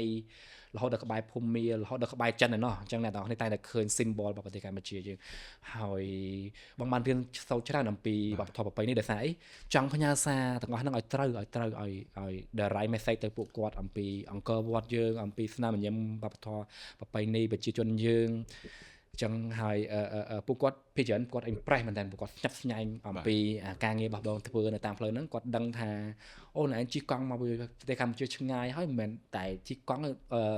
រៃអង្គាសប្រាក់ទៅជួយក្មេងៗអ្នកទៀតចឹងពួកគាត់ភាគច្រើនណាស់គឺពួកគាត់ស្ញប់ស្ញែងពួកគាត់ជួយបងជ្រោមជ្រែងបងផ្នែកអំណោយឲ្យបរិច្ចាគមកហើយម្ដងទៀតគឺពួកគាត់ចាប់ផ្ដើមស្គាល់ប្រទេសកម្ពុជាយើងតាមរយៈបងបានប្រាប់ពួកគាត់អូខេអញ្ចឹង30%ទេដែលគាត់ស្គាល់មកតែបើ70%តើយើងនិយាយថាអង្គរវត្តមកគេស្គាល់មែនដើម្បី represent ប្រទេសកម្ពុជាទៅគេ the way មួយដែលបងតែងតែប្រើហើយប៉ុន្តែឥឡូវបងជប់ប្រើគឺប្រាប់ថាខ្មែរយើងនៅប្រទេសណាថៃគេស្គាល់ថៃមែនតើគឺគួរឲ្យចំណែនប្រទេសថៃមែនតើដោយសារ199% នៃអ្នកដែលបងជួបរាប់ពាន់អ្នកហ្នឹងគឺឲ្យតែប្រាប់ថានៅក្បែរថៃគឺគេស្គាល់ប៉ុន្តែបងឈប់ប្រើវិធីមួយហ្នឹងឯងដោយសារវាតោងគេវាងាយស្រួលដូចជាវាតោងគេប៉ុន្តែបើប្រាប់ថានេះកម្ពុជានៅអាស៊ីអាគ្នេយ៍ហើយប្រទេសយើងជាប្រទេសដែលចំណាស់ដោយប្រទេសឥណ្ឌាដោយប្រទេសចិនចឹងចាស់មានអង្គរវត្តមានអីយើងចំណាយពេលយូរជាងការប្រាប់ថាយើងនៅក្បែរថៃប៉ុន្តែមានឱកាសក្នុងការបង្ហាញអំពីប្រទេសយើងឲ្យគេឃើញហើយគាត់ចូលទៅអ៊ីនធឺណិតទៅគាត់ឃើញយាយតាពូមីងញញឹមគាត់ថាអូប្រជាជនឯងប្រកាសជា slot ball ល្អមើលតាមការញញឹមរបស់គាត់ណា Yes the rising ប្រាប់គាត់ថាការពិតហ្នឹងគឺប្រជាជនខ្មែរយើងល្អមែនតើហើយបើនៅអ៊ីរ៉ង់វិញសំទោសនៅអ៊ីរ៉ង់ជនជាតិគេល្អពេកពិបាកប្រៀបធៀបមួយខ្មែរយើងគឺល្អមែនតើ គឺខុសពីព័ត៌មាននៅលើអ៊ីនធឺណិតចុះពីអ៊ីរ៉ង់នេះនោះអញ្ចឹងគេអាចចុះអំពីរដ្ឋាភិបាលអ៊ីរ៉ង់ប៉ុន្តែប្រជាជនអ៊ីរ៉ង់គឺល្អมันគួរឲ្យជឿទេល្អចិត្តល្អខ្លាំងមែនតើដល់គ្នាហើយគេសួរតែខ្ញុំបងតែ compare ពួកគាត់មួយប្រជាជនខ្មែរថាជនជាតិខ្មែរញ៉ាំដូចនៅឯងអញ្ចឹងស្អាតញ៉ាំហើយពួកគាត់យកអាសាចូលយកទុកដាក់អីចឹងនិយាយរឿងបងនិយាយថាប្រទេសខ្មែរហ្នឹងគេស្គាល់មិនស្គាល់ខ្ញុំធ្លាប់រៀនអីឆេងនៅចិនណាពេលហ្នឹងសិស្សគេឲ្យ judge country អញ្ចឹងបើសិនខ្ញុំគេមានប្រទេសច្រើនណាមានខ្មែរមានប្រទេសកូរ៉េប្រទេសអញ្ចឹងទៅហើយប្រទេសខ្មែរយើងត្រូវបានសិស្សមកពីប្រទេសមួយឈ្មោះអូបេគីស្ថានណាគាត់និយាយថាប្រទេសខ្មែរយើងstereotype ទៅបើគិតមើលទៅដូចនឹងSouth Africa យ៉ាងដូចនៅអាមេរិកដូចនៅអាហ្វ្រិកអញ្ចឹងដោយសារគេគិតថាប្រទេសខ្មែរយើងក្រឬក៏លំបាកអញ្ចឹងណាហើយខ្ញុំពេលដែលខ្ញុំស្ដាប់ភ្លាមខ្ញុំមានអារម្មណ៍ថាខឹងហ្មងខឹងចុះប្រទេសខ្មែរឡើងស៊ីវិល័យប៉ុណ្ណឹងគេឆ្នាំ2020 2019ហ្នឹងខ្ញុំទៅរៀននៅចិនគេ expectation ប្រទេសយើងអញ្ចឹងមានអារម្មណ៍អូរៀនផ្នែកគេដែរ international business បងបាទដល់ពេលឥឡូវមកធ្វើ content ដំបូងទៅរៀនហ្នឹងហើយមកវិញ COVID ចាប់ផ្ដើមធ្វើវីដេអូបណ្ដោយបាទហើយមួយទៀតចង់សួរបងឯងថាពេលដែលបងឯងជិះកាត់ប្រទេសច្រើនអញ្ចឹងបងឯងមានស្រឡាញ់ប្រទេសណាមួយអត់ដែលគិតថាបងឯងចង់នៅប្រទេសហ្នឹងហើយបើប្រៀបធៀបមួយប្រទេសខ្មែរឬក៏ខេត្តនៅខ្មែរបងឯងគិតថាមួយណាស្រួលនៅជាងវ៉ាវបើនៅអាស៊ីអាគ្នេយ៍បងជិះកាត់ប្រទេសទាំងអស់ហ្នឹងបងស្រឡាញ់ប្រទេសឡាវមែនតើទីមួយគាត់ស្នាមញញឹមការរបៀបរបបរស់នៅគឺស្តៀងជនជាតិខ្មែរយើងគាត់ចិត្តល្អគាត់នេះប៉ុន្តែប្រទេសដែលបងដាក់ចិត្តជាងគេតាមរយៈបេសកកម្មឆ្នាំកុមារកម្ពុជានោះគឺប្រទេសនេប៉ាល់ដោយសារប្រហែលជាបងគឺជាមនុស្សដែលស្រឡាញ់ landscape ស្រឡាញ់ mountain ស្រឡាញ់ភ្នំស្រឡាញ់ local people ស្រឡាញ់ប្រជាជននៅតាមភូមិស្រុកនេប៉ាល់គឺបងទៅដល់បងនៅនេប៉ាល់ដល់ទៅ2ខែដោយសារពេលនោះស្នើសុំវីសាទៅស្ថានទូតឥណ្ឌាគេ delay ម្ដងហើយម្ដងទៀតម្ដងហើយមកចាំវីសាគាត់ឲ្យហ្នឹងគឺ 4-5 សប្តាហ៍បាទចឹងបងមានឱកាសនៅប្រទេសនេប៉ាល់ច្រើនប៉ុន្តែมันមានថ្ងៃណាដែលបង feel boring ឯនៅនេប៉ាល់អត់មានថ្ងៃណាដែលបងមានអារម្មណ៍ថាធន់ទេគឺប្រជាជនស្មោះត្រង់ល្អហើយញញឹមស្អាតហើយគេហៅបដិសណ្ឋារកិច្ចរបស់គាត់ hospitality របស់គាត់គឺបើបង rate ឲ្យតំបន់អាស៊ីហ្នឹងគឺបងថានេប៉ាល់ number 1 ដោយសារជនជាតិតែងតែញញឹមតែនៅមិននិយាយមួយយើង hello ដើរកាត់មុខអាហាររបស់គាត់អីគាត់តែងតែចេញមកញញឹមចាប់ដៃយើងនិយាយទៅពួកគាត់ស្រឡាញ់តួរីមែនតើគាត់ស្រឡាញ់តួរីមែនតើនៅនេប៉ាល់អញ្ចឹងប្រទេសមួយដែលបងដកជាប់ហើយតំបន់ភូមិស្រុកភូមិរបស់គាត់អីហ្នឹងគឺនៅនេប៉ាល់ដូចកម្ពុជាយើងដែរគឺ South and Sing to explore ន័យថារាប់រយពាន់ម៉ឺនលានរបស់ដែលទៅមើលឲ្យឃើញថាមិនគឺបបធរប្រពៃណីចំណាស់ដូចប្រទេសកម្ពុជាយើងដែរប៉ុន្តែគេមានភ្នំស្រស់ស្អាតធម្មជាតិគេនៅព្រៃឈើអីគេនៅគេអត់បាត់បង់ហើយភ្នំខ្ពស់ស្អាតមែនតើមកស្រឡាញ់នេប៉ាល់មែនតើយ៉ាហើយចង់នៅនេប៉ាល់មែនតើចង់នៅនេប៉ាល់ដែលថាប្រជាជន humble មែនតើប្រជាជនគឺស្តៀងខ្មែរយើងហើយងើបឡើងព្រលឹមឡើងនៅទីក្រុងខាត់មែនឌូវិញងើបឡើងព្រលឹមឡើងដល់កាត់ថាហាងកាហ្វេម្ចាស់ហាងកាហ្វេចេញមកអាសាចេញមក say hello ណានេះញ៉ាំកាហ្វេទៅណានេះតែបើពួកតាក់ស៊ីក៏ដែរតាក់ស៊ីគេបើកញ្ចក់និយាយមកយើង hello sir បង feel ថា wow feel so good ចឹងសង្ឃឹមថាតាមរយៈ podcast មួយហ្នឹងយើងយល់ដឹងអំពីវិស័យទេសចរគឺភាពតាក់ទាញនៃវិស័យទេសចរគឺស្នាមញញឹមហើយនឹងការធ្វើបដិសណ្ឋារកិច្ចហ្នឹងគេហៅ hospitality ហ្នឹងគឺសំខាន់មែនទែនហើយសង្ឃឹមថាយើងបានរៀនសូត្រអំពីបច្ចេកទេសទាំងអស់ហ្នឹងជាពិសេសនៅបរិញ្ញាយន្តហោះតែម្ដងចុះយន្តហោះភ្លាមព្យាយាមញញឹមដាក់ភ្ញៀវទេសចរឲ្យបានច្រើនឲ្យពួកគាត់មាន first impression មកគាត់ feel happy តែម្ដងបើសិនខ្ញុំទៅប្រទេសដូចទៅប្រទេសចិនប្រទេសអីពួកគាត់មាន culture បែបផ្សេងមួយទៀតខ្ញុំមើលទៅគាត់ដូចមិននៅក្នុងប្រទេសអាស៊ីដូចឡាវតែគាត់ឥណ្ឌាគេហៅ restless គឺគាត់រវល់មែនតើគាត់ដើរស្ទើរអត់មើលយើងគាត់ដើរបុកយើងហ្មងដោយសារការងារគាត់ច្រើនគាត់រវល់ចិនឥណ្ឌាដូចគ្នាគឺរវល់មែនតើគឺម្នាក់គឺខ្វល់តែខ្លួនឯងគឺគាត់រវល់ដោយសារការងារច្រើនហើយគេប្រើភាសាអង់គ្លេសហៅ restless អត់សម្រាប់គឺ ទីក្រុង Pulawal ប៉ុន្តែIndia ចំពោះបងឲ្យវាសោត India គឺ so funny ប្រជាជន India គឺ very funny very very funny គឺក៏ប្លែកមែនតើដូចគាត់លក់កាហ្វេតាមផ្លូវអីចឹងគាត់កាត់ហៅយើងអីចឹងទៅគាត់ធ្វើកាយវិការធ្វើឲ្យយើងសោតហ្មងបាទហើយ TikTok pass app អីជិះកង់3អីនេះបាទគឺឡើងមកគាត់មានរឿងនិយាយមកយើងគាត់ប្រកាសនិយាយអង់គ្លេសមែនតើហើយនិយាយក៏ប្លែកណាស់ណីfirst strike របស់បងឯងមកចាំអត់ពេលដែលមកជិះកង់ដំបូងហើយនឹងពេលដែលមកជិះកង់ចុងក្រោយបាយនឹង expect ថាបាយនៅប្រទេសណាចេះចង់និយាយពីពេលនេះមែនអត់ទេពេលមកជិះកង់ដំបូងមានធ្វើមកចាំណាចាប់ដើមជិះកង់ដំបូងធ្វើមកចាំហើយធ្វើមកហើយឥឡូវនេះបាយគេថាបងឯងនឹងជិះកង់ចុងក្រោយនៅប្រទេសណាដែលបងឯងនឹងត្រឡប់មកវិញអូខេការជិះកង់ដើម្បីកុំមកកម្ពុជាលើកនេះគឺពេលដែលបងទៅដល់គោលដៅហើយបងហោះមកវិញតែម្ដងបាទហោះទៅដល់ South Africa គឺបងនឹងហោះមកប្រទេសកម្ពុជាវិញដើម្បីធ្វើការបិទកម្មវិធីសំណួរដែលថាថ្ងៃដំបូងដែលបងចាំគឺបងចាំបានថាមុន COVID-19 ណាឆ្នាំ2000ចុងឆ្នាំ2018បងចាប់ផ្ដើមសាក់លបងជាលើកដំបូងក្នុងការ cross country ដោយកង់គឺពេលនោះជិះកង់នៅប្រទេសកម្ពុជាច្រើនយើងមានអារម្មណ៍ថាយើងស្រឡាញ់កង់មែនតើពេលដែលសារកង់មានល្បឿនយឺតប៉ុន្តែនាំយើងទៅជួបមនុស្សល្អច្រើនមែនតើមានអារម្មណ៍ពិតប្រាកដក្នុងបរិស្ថានជុំវិញរបស់យើងក្តៅត្រជាក់កក្រិចល្អស្អាតអត់ដឹងទេបាទអត់ទៅដឹងទេដោយសារយើងទៅផុតពួកគាត់ជាពិសេសស្នាញញឹមរបស់ប្រជាជនតាមភូមិស្រុកអីហ្នឹងគាត់ញញឹមដាក់យើងអីចឹងទៅគឺយើងអត់បានឃើញគាត់ឯដល់ពេលជិះកង់គឺយើងបានឃើញគាត់ហើយលើសពីបានឃើញគាត់យើងបានឈប់កង់និយាយមួយគាត់ដឹងអំពីសពទុកគាត់របៀបរបបនៃការរស់នៅរបស់គាត់បងតែនិយាយថាតែងតែរៀនអំពីវប្បធម៌ប្រពៃណីរបៀបរបបការរស់នៅដោយសារកង់ហ្នឹងហើយដោយសារកង់មានល្បឿនយឺតអញ្ចឹងហើយគឺជិះកង់គឺបរៀនឲ្យបងរឿងអស្ចារ្យជាច្រើនរឿងជាច្រើនដែលបងបានរៀននៅតាមផ្លូវបងបានជិះកង់ទៅខេត្តសៀមរាបបងបានជិះកង់ទៅមណ្ឌលគិរីជិះកង់ចូលទៅក្នុងព្រៃជិះកង់ទៅតំបន់ជាច្រើននៅក្នុងប្រទេសកម្ពុជាហើយក៏បងបានចង់បានតាក់លបងថាចាំមើលចង់ជិះកង់ទៅប្រទេសថៃម្ដងមើលពេលនោះគឺដោយសារបទចម្រៀងមួយបទចំណងជើងបផាឈៀងម៉ៃកន្លែងបទហ្នឹងមែនតើហើយគាត់នៅស្ដាប់បទហ្នឹងទៅចង់ទៅខេត្តឈៀងម៉ៃតែម្ដងអញ្ចឹងក៏សាកល្បងជិះកង់ពីទីក្រុងភ្នំពេញទៅខេត្តឈៀងម៉ៃក្នុងចម្ងាយផ្លូវ1300គីឡូម៉ែត្រជាងទៅដល់លើភ្នំខ្ពស់ជាងគេនៅប្រទេសថៃគឺដយអ៊ីនថាណុនវាគឺជា trip មួយដែលបងមិនអាចបំភ្លេចបានទេដោយសារបងមានអារម្មណ៍ថាអស្ចារ្យមែនតើដែលថាយើងធ្វើវាជាលើកទី1ជិះកង់ឆ្ងាយដល់ទៅរាប់ពាន់គីឡូម៉ែត្រនៅមិនដែរចេញក្រៅផ្ទះដល់ទៅពីអាទិត្យដល់ពីអាទិត្យអញ្ចឹងណានៅផ្ទះហើយដេកតាមផ្លូវជួបមនុស្សជាច្រើន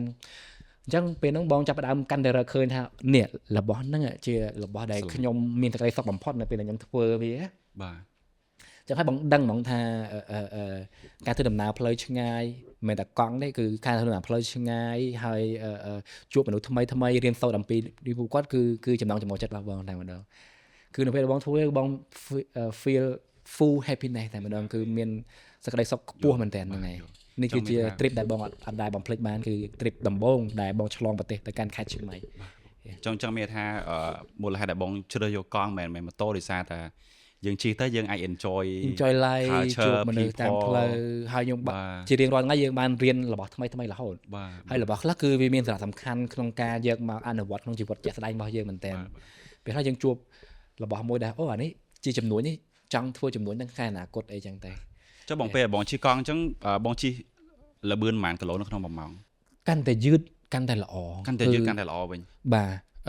ល្បឿនជាទូទៅ20គីឡូម៉ែត្រក្នុង1ម៉ោង18 17ដោយសារអីបង pack កាតាបទាំងអស់ហ្នឹងទម្ងន់75គីឡូក្រាមគ្រឿងទាំងអស់ហ្នឹងមានគ្រឿងបោះតង់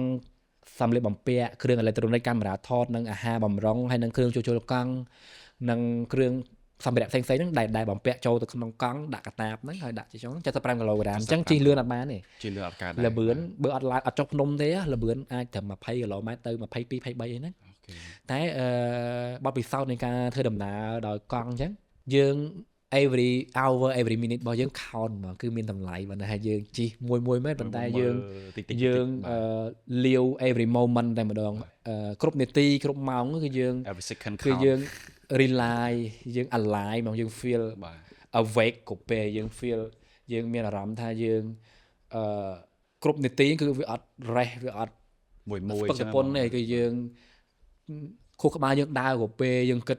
គ្រប់ពេលយើងរៀនគ្រប់ពេលវេលាយើងមានស្នាមញញឹមពីច្រើនគឺមានស្នាមញញឹមគ្រប់ពេលលើកលែងតែខូចកង់តែជួបគ្រោះថ្នាក់បុកអីបុកក្លានបុកអីកន្លងទៅប៉ុន្តែគឺគ្រប់ពេលគឺបងមានអារម្មណ៍ថាសប្បាយចិត្តគ្រប់ពេលដែលថាទោះជាក្តៅប៉ុណ្ណាអីប៉ុណ្ណាប៉ុន្តែយើងមានអារម្មណ៍ថាយើងរស់នៅជាមួយជីវិតពិតជាក់ស្ដែងនៅលើភពផែនដីដែលអស្ចារ្យរបស់យើងឃើញទេសភាពដែលស្រស់ស្អាតហើយទេសភាពដែលស្រស់ស្អាតមួយចំនួនណាគឺនៅពេលដែលកង់វាយឺតទៅបងបានគេហៅ enjoy with you បងបានជិះកង់ទៅបានមើលវាយូបើបោះពិសោធន៍នៃការជិះម៉ូតូរបស់បងវិញទេពេលខ្លះជិះទៅលឿនពេកគឺស្ដាយក្រោយថាកន្លែងមិនស្អាតមែនទែនចង់បកក្រោយទៅថតវិញណាឬក៏ឡានពេលខ្លះយើងជិះឡានក្រុងយើងស្រឡាញ់ហ្នឹងមែនទែនប៉ុន្តែគេអត់ឈប់ឲ្យយើងទេបាទអញ្ចឹងណាប៉ុន្តែកង់មិនដែរឲ្យបងស្ដាយក្រោយម្ដងណាទេគឺដោយសារវាយឺតគឺជិះឈប់បាទហើយពេលខ្លះកន្លែងខ្លះដែលស្អាតខ្លះគឺយើងអត់ដែលមានសម្ពាធថាត្រូវតែលឿនត្រូវតែដល់ទេដល់ពេលយើងឈប់លេងខ្យល់អាកាសបរិសុទ្ធហ្នឹងវាធ្វើឲ្យយើង feel good យើងដកដណ្ដឹងចងគេងហ្នឹងតែម្ដងពេលគេងបាន 3-4 ម៉ោងយើងគិតថាបោះតង់ហ្នឹងតែម្ដងអញ្ចឹងយើងអត់មានសម្ពាធថាត្រូវទៅដល់ត្រូវថ្ងៃនេះជិះឲ្យដល់200គីឡូឬក៏100គីឡូត្រូវដល់ទីក្រុងទេគឺនៅពេលដែលយើងមានសេរីភាព full freedom អញ្ចឹងយើងអត់មានសម្ពាធយើងមានអញ្ចឹងសាកសម័យមើលតើយើងមិនដែរបើន័យថាយើងរស់នៅជាមួយនឹងភមង្គលយើងវាបានគេហៅ full happiness ហ្មងគឺអត់មានសម្ពាធអត់មានអ្វីទាំងអស់មករារាំងយើងជិះមួយអញ្ចឹងអ្នកនរគ្នាមើលមកគិតថាខ្ញុំហត់ខ្លាំងលំបាកខ្លាំងហើយប៉ុន្តែទីពិតជាស្ដែងគឺខ្ញុំមានសេចក្តីសុខខ្លាំងណាស់ដែលថាมันមានបណ្ណាគេមកបង្ខំមករុញមកថាត្រូវចេះបាទនិយាយមកទៅបងនិយាយមិញគឺ happiness ឬក៏ខ្ញុំចង់សួរបងឯងថាក្រៅពីការជិះកង់ដែលធ្វើឲ្យមាន happiness ហ្នឹងបងឯងធ្វើអីផ្សេងទៀតអត់ដូចបានឃើញហើយគឺខ្ញុំគឺជា content creator ផលិតវីដេអូផលិតរូបភាពហើយនិងវីដេអូហើយក្រៅពីការជិះកង់ហ្នឹងខ្ញុំតែងតែកត់នៅតាមផ្លូវគឺបងមានសភៅ diary របស់បងកត់ហើយជារៀងរាល់ថ្ងៃគឺកត់ព្រោះអីយើងជួបមនុស្សថ្មីរាល់ថ្ងៃកត់ទុកទៅបងកត់ទុកទៅឈ្មោះពួកគាត់ហើយមនុស្សថ្មីខ្លះគឺគាត់ដើរតួនាទីសំខាន់មែនទែនក្នុងបេសកកម្មជំនាន់កម្ពុជាដោយសារគឺគាត់បានផ្ដល់កន្លែងឲ្យយើងស្នាក់នៅគាត់ផ្ដល់អំណោយឲ្យយើងគាត់បរិច្ចាគគាត់កោតសរយើងគាត់ថតរូបជាមួយយើងហើយគាត់ព្រិនរូបយើងបាត់នៅផ្ទះគាត់អីពេលខ្លះអញ្ចឹងយើងជារៀងរាល់ថ្ងៃគឺមានរឿងរាល់ថ្ងៃគ្រាន់ថារឿងដែលពិសេសវាមិនមែនរាល់ថ្ងៃអញ្ចឹងយើងកត់តែថ្ងៃខ្លះយើងអត់កត់ដែរដោយសារវាអត់ជួបរឿងល្អពិសេសអីចឹងទៅកម្រងថ្ងៃអនាគតហ្នឹងគឺតាមរយៈការងារកត់កំណត់ហេតុរូបភាពទាំងអស់ហ្នឹងគឺបងចង់ផលិតសភៅជាប្រហែលជាអ្នកធ្វើដំណើរទី1ហើយដែលធ្វើដំណើរផ្លូវវែងឆ្ងាយហើយអាចផលិតជាសភៅបានដើម្បីដាក់លក់ចានេះគឺជាកិច្ចការងារហើយបងតែងតែរៀនបន្ថែមអំពីការផលិតមាតិកាហ្នឹងដូចថ្ងៃនេះមកដល់ភ្លាមបានសួរភ្លាមថាមើលវីដេអូបងមានអារម្មណ៍មិនដែរបងតែងតែចង់ឲ្យគេ feedback ដើម្បីឲ្យដឹងអំពី quality នៃការផលិតរបស់យើងគឺបងស្រឡាញ់ថៃបានអាចផលិតទាំងអស់ហ្នឹងបានណាអ្នកនរគ្នាអាចសួរបានថាថៃបានអាចផលិតមាតិកាដែលមានគុណភាពហើយមាន story line មានថ្ងៃតាមលំដាប់លំដោយបានន័យថាវាមើលមកវា very professional ណាដោយសារមានគេ rate ថាអ្នកឯងធ្វើការងារហ្នឹងអស្ចារ្យមែនតើអាវីដេអូអ្នកឯងធ្វើហ្នឹងដោយសារបងស្រឡាញ់អាហ្នឹងស្រឡាញ់កាមេរ៉ាស្រឡាញ់ lens ស្រឡាញ់ film making industry មែនតើបងតែងតែក្រៅពីការងារនេះក្រៅពីការងារ edit នេះគឺតនេរៀនបន្ថែមរៀនអំពី photography videography ហើយក៏មើល movie Netflix Apple TV Amazon Prime នេះស្ទើរតែមាន account ហើយតែឥឡូវunsubscribe អស់ហើយដោយសារនៅតាមផ្លូវអត់ចង់ចំណាយច្រើនបាទតែមើលរឿងរងថ្ងៃគឺមើល movie តែម្ដងឲ្យតែក្រៅពីផលិតហើយមើល movie ដែលពេលមើលភាពយន្តទាំងអស់ហ្នឹងហើយបានមាន idea ដើម្បីមកផលិតមាតិកានេះសូម្បីតែ angle របស់កាមេរ៉ាដូចថ្ងៃមុនបងអូនគាត់សួរថាបងជិះកង់មិនឃើញ drone ហោះឡើង smooth ដូចអ្នកជិះឲ្យអញ្ចឹងណាដោយសារយើងមាន mindset ពី movie making តែម្ដងគឺធ្វើអ្វីមួយឲ្យវា look cinematic យើងមាន mindset ដោយសារយើងមើល movie angle របស់យើង content creator យើងភាគច្រើនគាត់ផលិត creator គាត់ដាក់កាមេរ៉ាចំមុខគាត់ដែរដល់ពេលបងពេលខ្លះបងមាន angle បងដាក់ពីចំហៀងដាក់ពី ប្រហោងណាមួយឲ្យចំយើងហើយយើងនិយាយបានថាយើងធ្វើរបៀបតម្រង់ឲ្យដូច film អញ្ចឹងយើងអាហ្នឹងដោយសារយើងស្រឡាញ់អាហ្នឹងណាអញ្ចឹងយើង make film វាឲ្យសម្បីតែអាការបោះដ្រុនការអីហ្នឹងគឺយើងអត់ចង់ឲ្យវាលកើអត់ចង់ឲ្យវា ray angle វាយើងធ្វើឲ្យវាមើលមកគេហៅ cinematic ហ្នឹង smooth ទៅដេញតាម ទៅដោយសារអីយើងមាន mindset យើងគឺយើងចូលចិត្តមើល movie film ហើយយើងមើល film ខ្លះយើងរៀនទៀតយើងរៀនអំពី quote របស់គេពាក្យរបស់គេដែលគេប្រើក្នុងហ្នឹងហើយ film ខ្លះសំដីមួយម៉ាត់ពីរម៉ាត់របស់ film ហ្នឹងគឺវា inspiring មែនតើណាអញ្ចឹងយើងកត់ទុកដល់ពេលយើងកត់ទុកយើងជាមនុស្សដែលចូលចិត្តកត់អញ្ចឹងការងាររបស់បងដល់ពេលទៅពេលខ្លះធ្វើដំណើរទៅអារឿងរ៉ាវយើងនឹងវាស្រៀងអញ្ចឹងយើងប្រើពាក្យប្រយោគហ្នឹងនៅក្នុងរឿងរ៉ាវរបស់យើងដល់ពេលទៅអ្នកមើលមកថា wow អ្នកឯងstorytelling មកអ្នកឯង the best ឯណានៃអស្ចារ្យមែនតើដោយសារអីដោយសារយើងសេទុកហើយយើងដឹងទៀតថា story មួយនេះគួរ landscape មួយណាអញ្ចឹងយើងអត់យកអាហ្នឹងមក apply នៅពេលដែលយើងថតពេលហ្នឹងយើងចាំ sentence ដែលយើងនេះហ្នឹងដូចបងទៅដល់ភូមិភាគខាងត្បូងប្រទេសអ៊ីរ៉ង់វីដេអូ let test វីដេអូចុងក្រោយហ្នឹង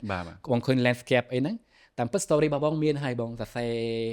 អីទុកហើយដល់ពេលមកដល់ឃើញ landscape មួយហ្នឹងបងចង់យក story ដែលបងសរសេរហ្នឹងមកប្រើនៅក្នុងអញ្ចឹងអ្វីទាំងអស់គឺ was plan គឺរៀបចំទុកហើយបងស្រឡាញ់ការងារទាំងអស់ហ្នឹងមែនតើកាមេរ៉ាស្រឡាញ់ lens ការផលិតមាតិកាហើយតែងតែ apply ភាពយន្តដែលយើងមើលយកមកធ្វើឲ្យ quality ប្រហែលគេ compare មួយគេរហូតសម្បីតែការផលិតមាតិកាហ្នឹងបងប្រើកាមេរ៉ាបង format size video គឺថត 6K ហើយ lock file ទៀតបានន័យថាថត raw បាទយល់បងអញ្ចឹង file ហ្នឹងវាធំមែនតើ10ខែនៅតាមផ្លូវថតអស់ 5 ទេហើយ 5000 GB 5000 GB ចុះបងត្រូវការលុបវាចោលឬក៏បងអត់លុបទេដោយសារជាប់កម្មវិធីហ្នឹងបងចង់ផលិត short film professional មួយដែលមានស្តង់ដារកម្រិត Netflix បងដោយសារកាមេរ៉ាហើយនឹង lens ក៏ Netflix approve ក៏ color ក៏យើងប្រើ Arri lock ឬក៏ V-lock ហើយ sound យើងបងជា ambassador របស់ Epidemic Sound យើងមាន professional sound ហើយវីដេអូខ្លះទៀត sound ដោយសារយើងមាន story របស់យើងដល់ចំណុច snow នៃ landscape មួយហ្នឹងគ្រាន់តែបងវីដេអូវគ្គ42នេះបើអនឡាញមើលភ្លេងហើយនឹងបទចម្រៀងនៅក្នុងវីដេអូហ្នឹងបងសម្រាប់ចិត្ត3អាទិត្យបងផលិតហើយភ្លេងហ្នឹងបងផលិតហើយបងអត់អាប់ឡូតទៀតដោយសារភ្លេងដែលបងប្រើចេញពីអា Epidemic Sound របស់បងគឺវាអត់ដល់ចំណុចមួយដែល sensation ដែល romantic របស់វីដេអូមួយហ្នឹងផ្ដល់ឲ្យវាអត់ត្រូវអញ្ចឹងដល់ពេលមកបងអង្គុយបងគ្រាន់តែស្វែងរកភ្លេងហ្នឹង3អាទិត្យដើម្បី upload វីដេអូហ្នឹងតែពិតបងផលិតហើយតាំងពី3អាទិត្យមុនហើយភ្លេងហ្នឹងអត់ត្រូវសោះបងអង្គុយដើររហូតបងដើររបានអូអាវគ្គចុងក្រោយនៅលើកោះហ្នឹងបងរើភ្លេងបានហើយអាវគ្គដើមហ្នឹងបងរើបទចម្រៀងបានតែវាជាប់ copyright ពេលខ្លះយើង sacrifice សំបីតែថាលះបង់ថាចុះ copyright ចុះប៉ុន្តែភ្លេងនិងចម្រៀងហ្នឹងវាត្រូវជាមួយអានេះហ្នឹងស្ដាប់ទៅដូចរៀង complicated តិចមែនមានន័យថាបងចង់ audience អ្នកមើលថា content ទាំងអស់ហ្នឹងមិនមែនធ្វើឲ្យទៅហើយទេណាបាទធ្វើពើចង់ឲ្យ quality ក៏មិនប្រហែលដែរបងពិតតែចង់ឲ្យអា story មួយហ្នឹងទៅដល់អ្នកទាំងអស់គ្នាដល់គេហៅ authenticity នៅ feel authentic អារម្មណ៍ពិតប្រាកដ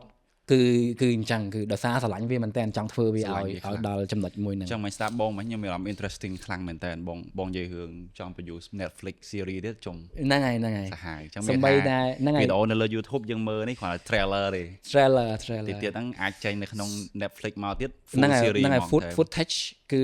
គឺ approve ដោយ film production ដោយសារយើងថត raw យើងថត log យើងថត 6K ហើយយើងប្រើ frame rate វាត្រូវជាមួយនឹង cinematic បងថាយើងsetting ហ្នឹងយើងប្រើ manual every time សូម្បី GoPro សូម្បីគឺយើងក្នុងទាំងអស់ហ្នឹងមិនមែនតែ digital camera ទេគឺមាន GoPro មានអីគឺយើងដោយសារបច្ចេកវិទ្យាទំនើបឥឡូវ action camera វាមាន lock file អញ្ចឹងយើង make sure double frame rate ហ្នឹង all time correct setting ហ្នឹងគ្រប់ដូច film production អញ្ចឹងតើតើមួយនឹងការបង្កើត content ផលិតវីដេអូកាត់វីដេអូហ្នឹងបងចំណាយពេលប្រហែលថ្ងៃមានថាបងឲ្យជីកង់បដាហ្នឹងហើយកាត់វីដេអូឈប់កាត់បដាហើយត្រូវមើល edit វីដេអូសំណាងដោយសារបងមាន skill អញ្ចឹងការងារហ្នឹងវាធ្វើលឿនទេចង់បង edit ហ្នឹងបង edit លឿនមែនតើបើឲ្យ edit មួយ episode បង edit តែ2ថ្ងៃ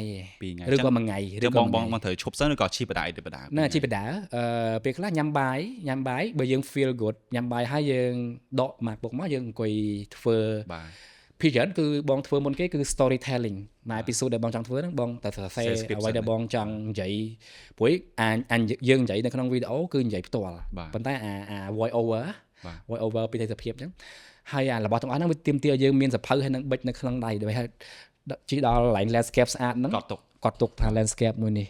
កត់ទុកហើយដល់ពេល landscape មួយហ្នឹងវាស៊ីជាមួយពាក្យមួយចំនួនដែលយើងមើលចេញពី film ណាមួយអញ្ចឹងទៅក៏យើងអាចយកពាក្យហ្នឹងមកប្រើនេះប្រាប់ថងហ្មងគឺយើងអញ្ចឹងមកប្រើដើម្បីវាស៊ីជាមួយទាំងអស់ហ្នឹងដើម្បីតែ title ដែលបងដាក់ក៏ខ្ញុំឃើញដាក់ស្តៀង movie ដែរ Against the Eyes អញ្ចឹងខ្ញុំឃើញស្តៀង movie ដែលបងមើលគឺ title របស់ movie មួយតែម្ដងគឺ movie មួយដែលមានexpedition ជនជាតិដាណឺម៉ាកគេទៅរើ Greenland ណាគេទៅរើដែនដីថ្មី Greenland ដាណឺម៉ាកវាទៅរើហើយរកឃើញគាត់ដើរ across the ice 500 ម៉ាយចង់1000 គីឡូម៉ែត្រដើរដើម្បីទៅរកភូមិថ្មីរបស់គាត់ហ្នឹងហើយ survive នៅលើតកកហ្នឹងហើយជារឿងមួយដែល motivate បងថាគេដើរហើយស្ថានភាពត្រជាក់គេអាច survive បានព្រោះអីថាយើងមិនអាច survive បានរឿងពិតគេហៅ based from true story អញ្ចឹងហើយបងឆ្លាញ់រឿងហ្នឹងមែនតើគាត់ survive នៅលើតកកហ្នឹងបានចូលជាដាណឺម៉ាកគាត់ទៅ Greenland ទឹកដីថ្មីហើយចំណងជើងរឿងហ្នឹង Against the Ice ហើយបងវល់អា episode វគ្គ30ជាងហ្នឹងបងដាក់ចំណងជើងតាមគាត់ហ្មងទៅ Against the Ice យើងឃើញវាសិតតែចេញមកពី link មកពី movie ដែលបងមើលអីផ្សេងៗអញ្ចឹងបើខ្ញុំតាមស្ដាប់បងមកកន្លះម៉ោងនេះបង passion ទៅលើការជិះកង់ទៅលើការជួយកុមារហើយមួយទៀត film making ឥឡូវចង់សេសភៅហើយចង់ធ្វើ Netflix series ទៀតអញ្ចឹង5ចំណុចបងស្រឡាញ់មែនតើអញ្ចឹងនេះជាមូលហេតុដែលការងារដែលលំបាកលំបិនឬក៏យើងម្នាក់ឯងយើងជួយកង់ផងអីផងយើងអាចធ្វើវាបានដោយសារយើងស្រឡាញ់វាបើអត់ស្រឡាញ់ធ្វើអត់បានទេឡើយការងារអត់មាន passion ទេពិបាកបានហ្នឹងហើយវាលំបាកពេកហើយវាច្រើនពេកហើយយើងតែម្នាក់ឯងបើយើងនិយាយពាក្យ passion មកអាចឲ្យជាពាក្យកាត់តែបងគិតថាមានន័យថាម៉េចសម្រាប់បងចំពោះបងគឺជាសេចក្តីសុខនៅពេលដែលយើងស្វែងរកខ្លួនឯងឃើញថាយើងជានរណាគឺយើងរស់នៅ full version ព្រោះមនុស្សទាំងអស់មាន passion ប៉ុន្តែពេលខ្លះអា passion របស់គាត់គឺពេលខ្លះអត់ the right way សម្រាប់គាត់ទេស្បិចទៅពិលហើយគាត់អត់ច្បាស់អាហ្នឹងអញ្ចឹងហើយបានពេលខ្លះគាត់បើកចំនួនបើកនេះបើកធ្វើបែបលេងហើយគាត់បាត់វិញគាត់ទៅធ្វើអីផ្សេងវិញដោយសារអីគាត់មាន passion គាត់មានដីសម័យគាត់មានអីប៉ុន្តែគាត់អត់ដឹងថាគាត់ជានរណាគាត់រកអត់ទាន់ឃើញថាគាត់ជានរណាពេលខ្លះគាត់នៅជាមួយអាហ្នឹងយូរទៅលេងគាត់ដឹងថាអត់ចូលចិត្តហ្មងទេឃើញហ៎គាត់នេះប៉ុន្តែអញ្ចឹងមនុស្សដែលមានសំណាងគឺស្វែងរកឃើញខ្លួនឯងចូលចិត្តអីឲ្យប្រកបហើយនឹងធ្វើរបស់ហ្នឹងពេលហ្នឹងតែម្ដងធ្វើភ្លាមអូនទួថាធ្វើយ៉ាងណាដើម្បីឲ្យធ្វើអញ្ចឹងយើងបានឲ្យក្មេងៗសម័យឥឡូវនេះគាត់ឆាប់រក passion របស់ខ្លួនឯងឬក៏អ្វីខ្លួនឯងចង់ធ្វើកុំព្យាយាមសម្រេចចិត្តលឿនពេកថាខ្លួនឯងចូលចិត្តវាព្យាយាមនៅម្នាក់ឯងឲ្យបានច្រើនបានន័យថាព្យាយាមប្រើការគិតឬក៏ព្យាយាមសមាធិគេហៅសមាធិបងសំណាងមែនទែនដែលជាមនុស្សចូលចិត្ត solo ធ្វើដំណើរ solo ពេលដែលបងធ្វើដំណើរ solo គឺបងបានស្វែងរកឃើញថាអ្វីគួរធ្វើអ្វីមិនគួរធ្វើហើយខ្លួនឯងជានរណាយ៉ាងពិតប្រាកដ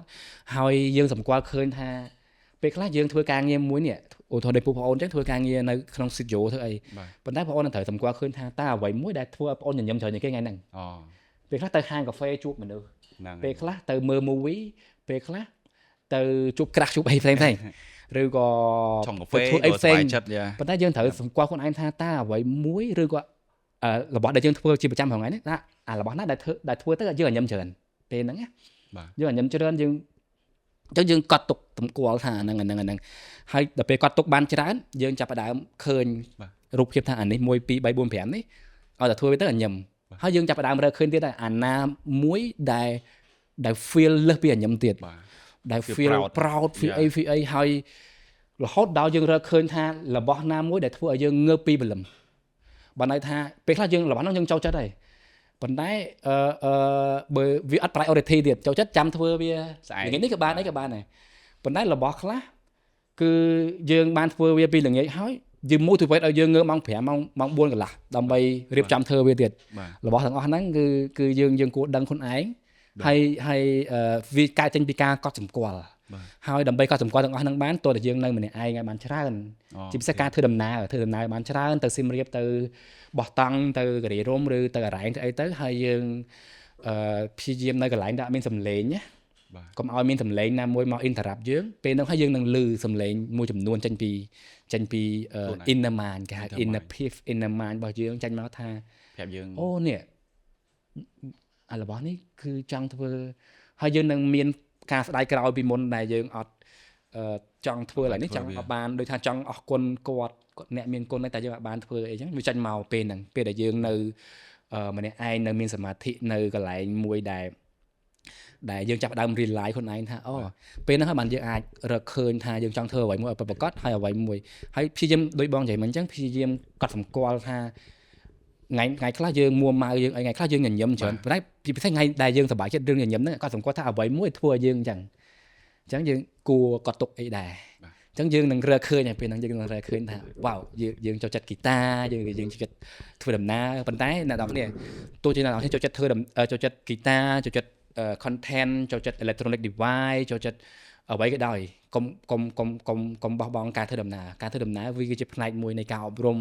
នៅពេលដែលយើងធ្វើដំណើរយើងនឹងរៀនអ្វីថ្មីយើងនឹងជួបអ្វីថ្មីហើយនឹងយើងបានអភិវឌ្ឍខ្លួនឯង The more you travel the more you learn ធ្វើដំណើរអញ្ចឹងហើយបានមនុស្សដែលឆ្លាតជនជាតិដែលឆ្លាតដូចជនជាតិអឺរ៉ុបជនជាតិអាមេរិកជនជាតិអីឃើញទេ95%នៃពួកគាត់ធ្វើដំណើរច្រើនមែនទែនដោយសារគាត់មាន mindset មួយថាទៅពេលដែលធ្វើដំណើរគាត់មានផលចំណេញដូចជាបានរៀនអ្វីថ្មីបានឃើញអ្វីថ្មីហើយនឹងយកមក apply ដូចគាត់ធ្វើចំនួនអញ្ចឹងគាត់ធ្វើដំណើរអញ្ចឹងទៅគាត់ទៅឃើញអ្វីមួយ idea អីថ្មីដើម្បីយកមក apply នឹងចំនួនគាត់ដូចគាត់លក់កាហ្វេអញ្ចឹងគាត់ទៅធ្វើដំណើរទៅឃើញហាងកាហ្វេថ្មីបានគាត់មាន idea មកគាត់យកមក apply នៅហាងកាហ្វេរបស់គាត់ការធ្វើដំណើរកុំចោលគឺត្រូវតែធ្វើដំណើរឲ្យតែថ្ងៃបុណ្យទានថ្ងៃអីយើងធ្វើដំណើរទៅប៉ុន្តែអ្វីដែលយើងស្រឡាញ់កាមេរ៉ាយើងយកទៅជាមួយទៅបាទវាជាផ្នែកមួយនៃការអប់រំការធ្វើដំណើរសម្រាប់ខ្ញុំដូចគ្នាបងខ្ញុំឲ្យតែ stressអីចឹងបាក់ឡានទៅខេត្តអីអូ relax មកកុំចោលការធ្វើដំណើរ travel មកហើយដូចបងនិយាយមិញដើម្បីយើងរក passion ខ្លួនឯងយើងទីមួយយើងត្រូវចេះស្គាល់ពីខ្លួនឯងយើងសមាធិហើយនៅបានច្រើនជាពិសេសដើរលេងហើយបន្ថែមទៅទៀតយើងអាចសាក់លបងអីថ្មីទាំងអស់គ្នាយើងដូចខ្ញុំ podcast នេះក៏ជាអីថ្មីដែលយើងចង់សាក់លបងហើយនិយាយតាមត្រង់ការធ្វើ content រាល់ថ្ងៃបើយើងធ្វើតរ៉ែយើងអត់ចង់ឌីបាយយើង wake up tomorrow យើងអត់ដឹងថាត្រូវធ្វើអីតរ៉ែពេកតែដូចថ្ងៃនេះ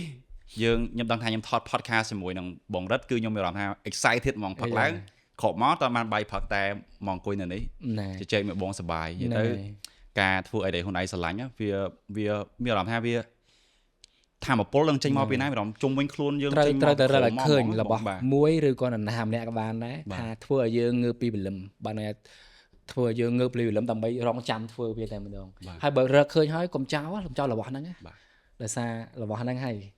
យនៅពេលដែលយើងធ្វើវាគឺ good result នឹងមានដោយសារអីយើងបានធ្វើវាយើងមានមនោធ្វើវាយើងស្រឡាញ់ធ្វើវាដូចវីដេអូទាំងអស់ហ្នឹងបងហ៊ានធានាអណៃមើលទៅអណៃនឹងពេញចិត្តដោយសារបងធ្វើវាចេញពីក្តីស្រឡាញ់បង quality ដែល promise high quality ហើយផ្ដល់អត្ថប្រយោជន៍ឲ្យអ្នកមើលមានអ្នកមើលខ្លះគាត់សួរដែរគាត់ថាវីដេអូបងអន់ចិត្តអត់ពេលដែលបងធ្វើការងារដើម្បីសង្គមហើយចំណាយពេលធ្វើវីដេអូ high quality ហើយគេមើលតិចគាត់សួរអញ្ចឹងអន់ចិត្តអត់ឃើញទេនៅពេលដែលយើងរកឃើញរបស់ដែលយើងស្រឡាញ់យើងអត់មាន excuse យើងអត់មានលេសថាប្រឹងធ្វើតែគេអត់មើលឈប់ធ្វើno អ្នកឯងអត់មើលក៏ដោយអ្នកឯងអត់មើលវីដេអូហ្នឹងមើលតិចក៏ដោយក៏ខ្ញុំមានមោទនភាពបាត់ហើយខ្ញុំផលិតវាខ្ញុំស្រឡាញ់អាហ្នឹងមែនតើខ្ញុំស្រឡាញ់ landscape ហ្នឹងមែនតើដូចហ្នឹងហើយហើយខ្ញុំបានធ្វើវាហើយខ្ញុំបានពំនាំ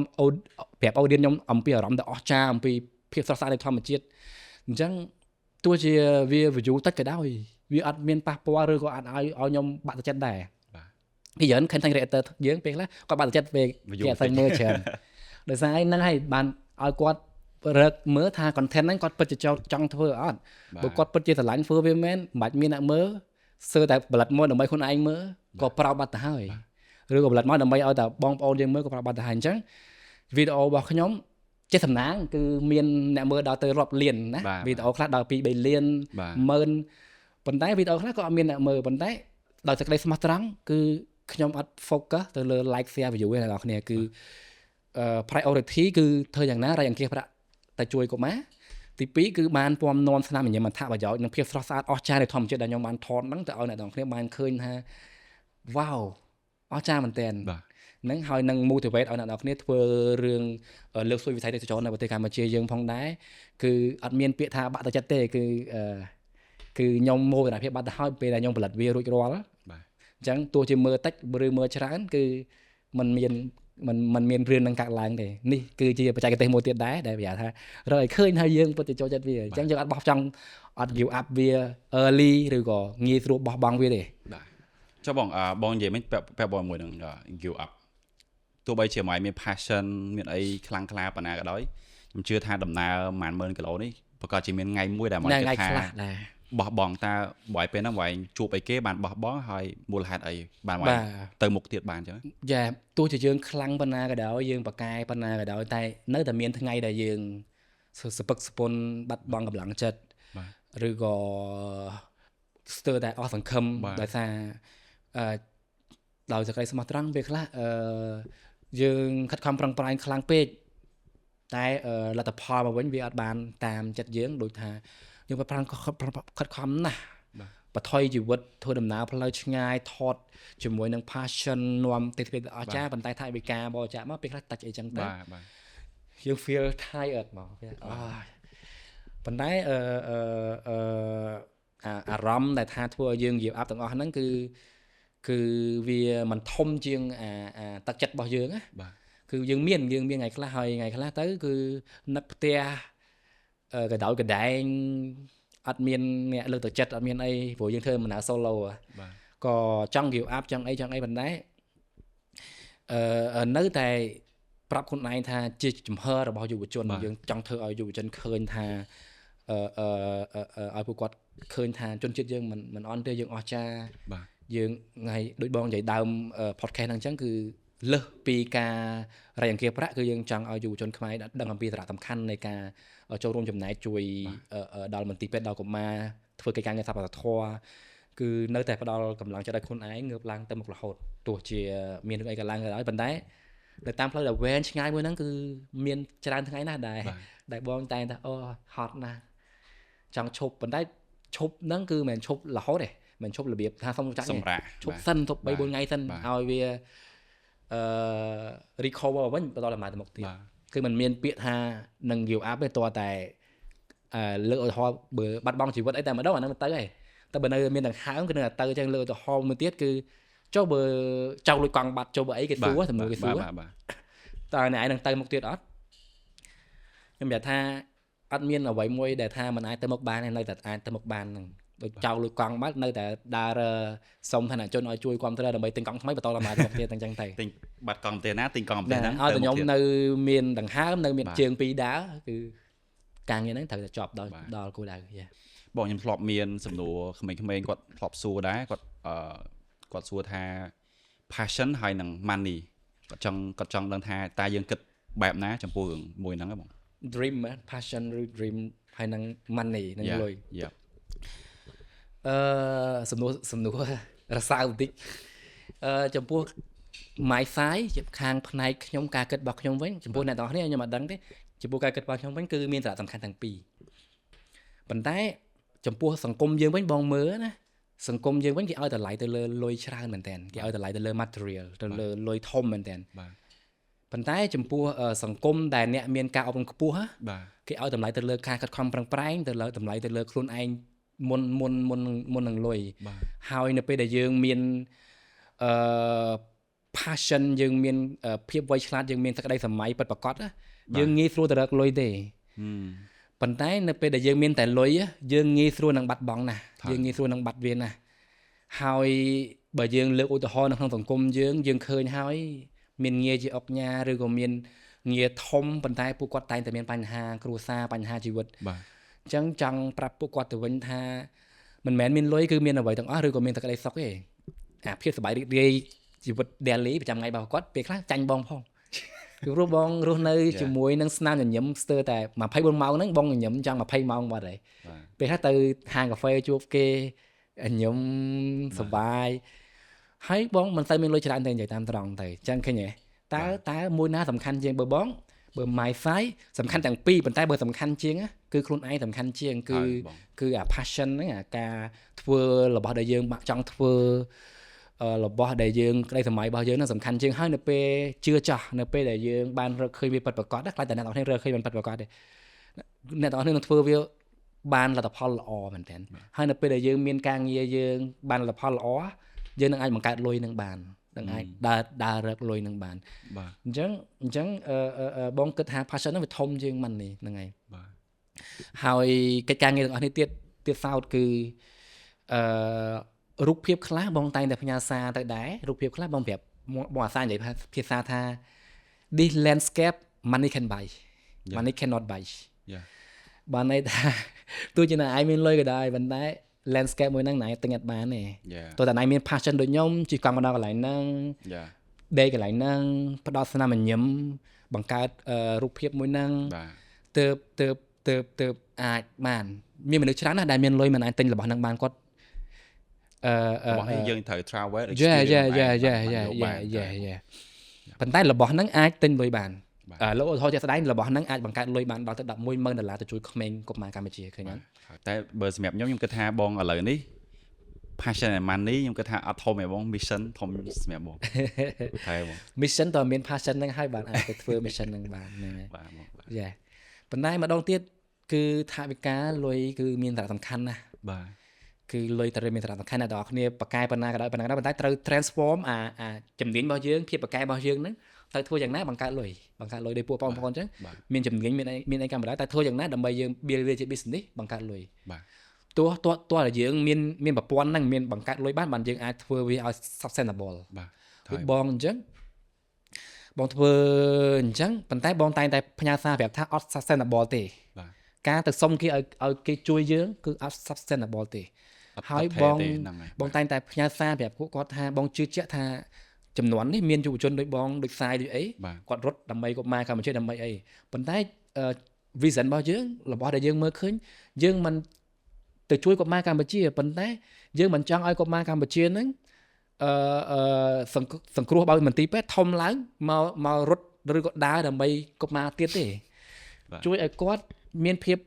មានជីវិតរស់គាត់មានកម្លាំងខ្លាំងគាត់មានទៅរៀនមានចំណេះវិជ្ជាជីវៈដោយបងអូនចឹងមានការងារយើងបង្កើតលុយបានហើយនៅពេលដែលយើងបង្កើតលុយបានយើងអាចសន្សំឬក៏យើងយកទៅវិនិយោគយើងមានធនធានយើងទៅជួយស្រុកភូមិយើងអញ្ចឹងមិនចាំបាច់ថាត្រូវតែមានបកគោហ្នឹងមកជួយទេមានន័យថាអនាគតទៅប្រហែលជាការជិះកង់ដើម្បីកុមារកម្ពុជាវាលែងមានដោយសារកុមារកម្ពុជាគាត់មានភាពវៃឆ្លាតអញ្ចឹងគាត់មានចំណូលអញ្ចឹងគាត់អត់ចាំបាច់មន្ទីរពេទ្យជួយគាត់ទេគាត់មានលុយពេលគាត់ឈឺកូនគាត់ឈឺគាត់យកលុយទៅមន្ទីរពេទ្យមិនចាំបាច់មានអញ្ចឹងទេអញ្ចឹងការស្នើសុំឲ្យគេជួយយើងអត់ sustainable ដែរដូចបងអញ្ចឹងជីកង់ទៅសុំលុយឲ្យគេជួយអត់ sustainable ដោយសារអត់អាចនឹងយូរអង្វែងដោយសារថ្ងៃក្រោយគេនឹងលែងជួយយើងហើយមន្ទីរពេទ្យទៀតសោតថ្ងៃក្រោយនឹងលែងមាន fun ដែរអញ្ចឹងប៉ុន្តែរបស់ដែល sustainable គឺ spirit គឺវិញ្ញាណមួយគឺរបស់មួយដែលយើងធ្វើភាពជាគំរូឲ្យយុវជនយើងមានភាពខ្លាំងឬយុវជនយើងឃើញថាយើងអាចធ្វើវាបានដូចមួយនេះអញ្ចឹងកម្មវិធីជាគាត់នឹងលែងមានប៉ុន្តែយុវជនអាចនឹងធ្វើកិច្ចការងារទាំងអស់ហ្នឹងបន្តអញ្ចឹងទៅមានអ្នកផ្សេងបន្តកើត mission ផ្សេងទៅដល់ទៅបង្កើត project ថ្មីអីថ្មីឲ្យអាចបន្តអញ្ចឹងណាតែបើស្នើសុំគេឲ្យគេជួយជឿចាស់គឺថ្ងៃក្រោយគេនឹងលែងជួយយើងបាទគេជួយម្ដងម្ដង2ដង3ដងអាចបានតែអាចលែងមានទី4នេះចឹងសម្រាប់បងនិយាយពី inspire ទៅដល់ក្មេងៗជំនាន់ក្រោយតើបង inspire ពីណាគេដែលបងចាប់ផ្ដើម mission ហ្នឹងគឺដូចបងនិយាយដើម podcast ហ្នឹងដែរគឺដោយសារអំពើល្អរបស់ដូចបងប្រុសបងនៅកាណាដាគាត់ផ្ដល់អំណោយឲ្យបងហើយ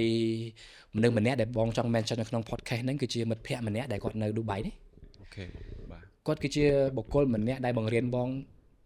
ធ្វើអំពើល្អពិតប្រាកដមិនគេហៅថាធ្វើអំពើល្អយ៉ាងពិតប្រាកដហើយបងស្ទើរតែមិនជឿថាមនុស្សអញ្ចឹងមាននៅលើโลกយើងណាមនុស្សដែលវ៉ាវបងមិនគួរឲ្យជឿថាមនុស្សដែលល្អពិតប្រាកដណាគាត់តែងតែបរៀនប្រាប់បងអំពើល្អមួយហ្នឹងដោយសារទង្វើរបស់គាត់ចង់ជួយសាលារៀនមួយនេះគាត់ចង់ជួយអ្នកនេះបាទគាត់តែងតែផ្ដល់ជំនួយហ្នឹងទៅឲ្យហើយគាត់មិនស្ទើរតែ អ្នកមិនដែលឃើញមិត្តភ័ក្តិបងប្អូនគាត់មិនដែលឃើញថាគាត់នឹងទៅបរិច្ចាគជួយសាលានឹងដល់ទៅរាប់ពាន់ដុល្លារ $5,000 អីចឹងទេគាត់ជួយគាត់ស្ទើរតែមិនជឿថាមនុស្សល្អអញ្ចឹងមានណាអូនដឹងហ្នឹងបាទមុនថ្ងៃមុនចេញ2សប្តាហ៍បងបារម្ភមែនតើអំពី financial ដែលថាថវិកាមានអត់គ្រប់សម្រាប់ធ្វើដំណើរហ្នឹងទេបាទគឺវាវែងឆ្ងាយទ្វីបអឺរ៉ុបទៀតសោតស្នើសុំវីសាវាត្រូវការបី account យើងមានថវិកាច្រើនប៉ុន្តែគាត់គឺជាមនុស្សម្នាក់ដែល ring ទូរស័ព្ទមកបងគាត់គឺជាមិត្តភក្តិណាប៉ុន្តែគាត់រត់ធ្វើដំណើរដើម្បីគាត់មកកម្ពុជាហ្នឹងទៅទ្វីបអឺរ៉ុបចំណាយអស់ប៉ុន្មានអញ្ចឹងណាបងប្រាប់គាត់ថាវ៉ាវពិបាកប្រាប់ប៉ុន្តែខ្ញុំប្រកាសជាលំបាកហើយថវិកាមានយ៉ាងតិចក៏$10,000ដែរដើម្បីស្នើសុំវីសាអីផ្សេងៗហើយអីចឹងណាថា no worry ខ្ញុំ pay រត់ឯង50%វ៉ាវមានមនុស្សម្នាក់មិនមែនជាបងប្អូនយើងដែល ring មកយើងហើយ donate យើង$5,000បាទដើម្បីយើងធ្វើកិច្ចការងារមួយហ្នឹងណាតែគាត់ល្អប៉ុណ្ណាតែគាត់គឺជាបុគ្គលម្នាក់ដែលបង្រៀនបងឲ្យពាក្យថាធ្វើអំពើល្អពិតប្រាកដណាបាទហើយមិនមែនតែបងទេគឺគាត់ធ្វើដាក់មនុស្សគ្រប់គ្នាគាត់ជួយសាលានៅខេត្តសៀមរាបគាត់ជួយអីប៉ុន្តែបងសុំនិយាយអានេះនិយាយតែពេលខ្លះគាត់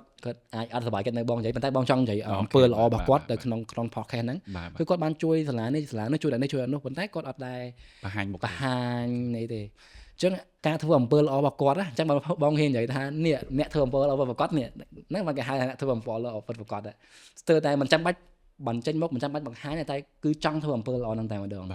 ចាគាត់គឺជាមនុស្សម្នាក់នៅលើលោកហ្នឹងមនុស្សម្នាក់តែមួយគត់ដែលប្រាប់បងបន្ទាប់ពីម្ដាយរបស់បងគឺការធ្វើអំពើល្អពិតប្រាកដគេធ្វើអញ្ចឹងកូនគេធ្វើអញ្ចឹងមិនចាំបាច់កូនឯងត្រូវចេញមុខចេញអីទេគឺយើងជួយគេពីចម្ងាយក៏ដោយឲ្យតែយើងមានចិត្តហើយយើងញញឹមក្នុងការអ្នកដែលទួបានអំពើល្អពីយើងគេបានឲ្យយើងញញឹមពីចម្ងាយក៏បានដែរបាទចឹងបានការធ្វើអំពើលើប្រវត្តិតើតើយើងអាចលះបង់បានអាចធ្វើចឹងបានបាទគាត់គឺជាមនុស្សម្នាក់ដែល motivate បងដែលបរៀនបងដែរថា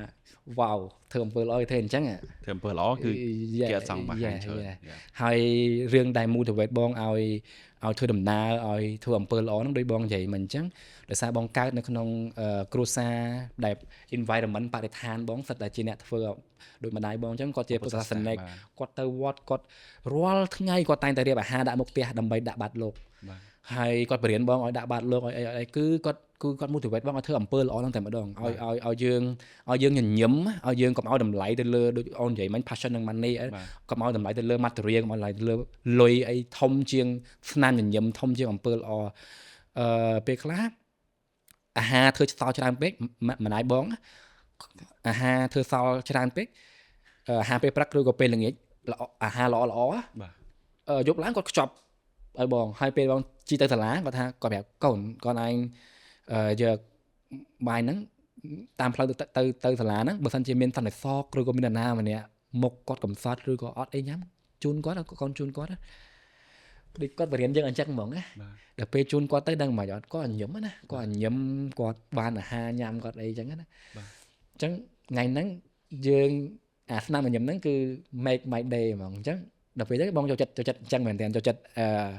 នៅតាមផ្លូវធ្វើដំណើរពេលខ្លះឃើញមីងពូគាត់លំបាកគាត់អីចឹងបងដកអាហារគាត់ញ៉ាំឬក៏បងទិញគាត់អីចឹងទៅគាត់ញញឹមគឺថ្ងៃហ្នឹងគឺបងមានកម្លាំងចិត្តបងជិះកង់អត់អស់កម្លាំងហ្មងហើយយើងទាំងអស់គ្នាដូចគ្នាទាំងអស់គ្នារាល់ថ្ងៃពេលខ្លះជួបបញ្ហាពេលខ្លះជួបនេះជួបនោះប្រកាសជា expect ចង់ឲ្យមានអ្នកគេមកជួយត្រូវបាទតែចង់ឲ្យមានគេមកជួយចឹងហេតុអីបាទថ្ងៃហ្នឹងយើងមិនខ្លាចជាមនុស្សម្នាក់ដែលគេរំពឹងទៅថ្ងៃហ្នឹង be a reason to make someone or somebody smile ធ្វើជាមូលហេតុដែលធ្វើឲ្យនរណាម្នាក់ញញឹមថ្ងៃហ្នឹងអ្នកទាំងគ្នាអាចទៅផ្ដល់ឈាមអ្នកទាំងគ្នាអាចទៅបរិច្ចាគមកទីពេលកម្លាំងឬ comment មកខ្ញុំអ្នកទាំងគ្នានឹងខ្លាចជាមូលហេតុដែលខ្ញុំញញឹមមកខ្ញុំឃើញវ៉ាវញញឹមតែហេតុអីមិនធ្វើអញ្ចឹងព្រោះអ្នកទាំងគ្នារាល់ថ្ងៃតែងតែរំពឹងថានឹងមានគេមកជួយនឹងធ្វើឲ្យអ្នកទាំងគ្នាញញឹមនឹងអីប៉ុន្តែយើងមានឱកាសក្នុងថ្ងៃនេះហេតុអីបានយើងមិនធ្វើជាមូលហេតុដែលគេអញ្ចឹងមិត្តភក្តិបងនឹងទីសោគឺជាមូលហេតុដែលបងនឹងមានកម្លាំងនឹងមានថវិកាធ្វើមកនេះអញ្ចឹង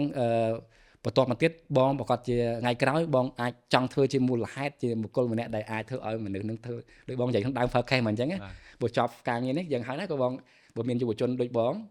នឹងស្ម័គ្រចិត្តជួយគាត់ថតឲ្យគាត់អីចឹងតែបងពេលនេះបងកំពុងតែរំពឹងថាចង់ឲ្យមានគេមកជួយបាទឥឡូវនេះដូចបងនិយាយចឹងថាកំពុងតែត្រូវការអ្នកជួយច្រើនទៀតដើម្បីគ្រប់ target ដោយសារឥឡូវការរៃអង្គាសទឹកប្រាក់សម្រាប់មន្ទីរពេទ្យកុមារអង្គរគឺបាន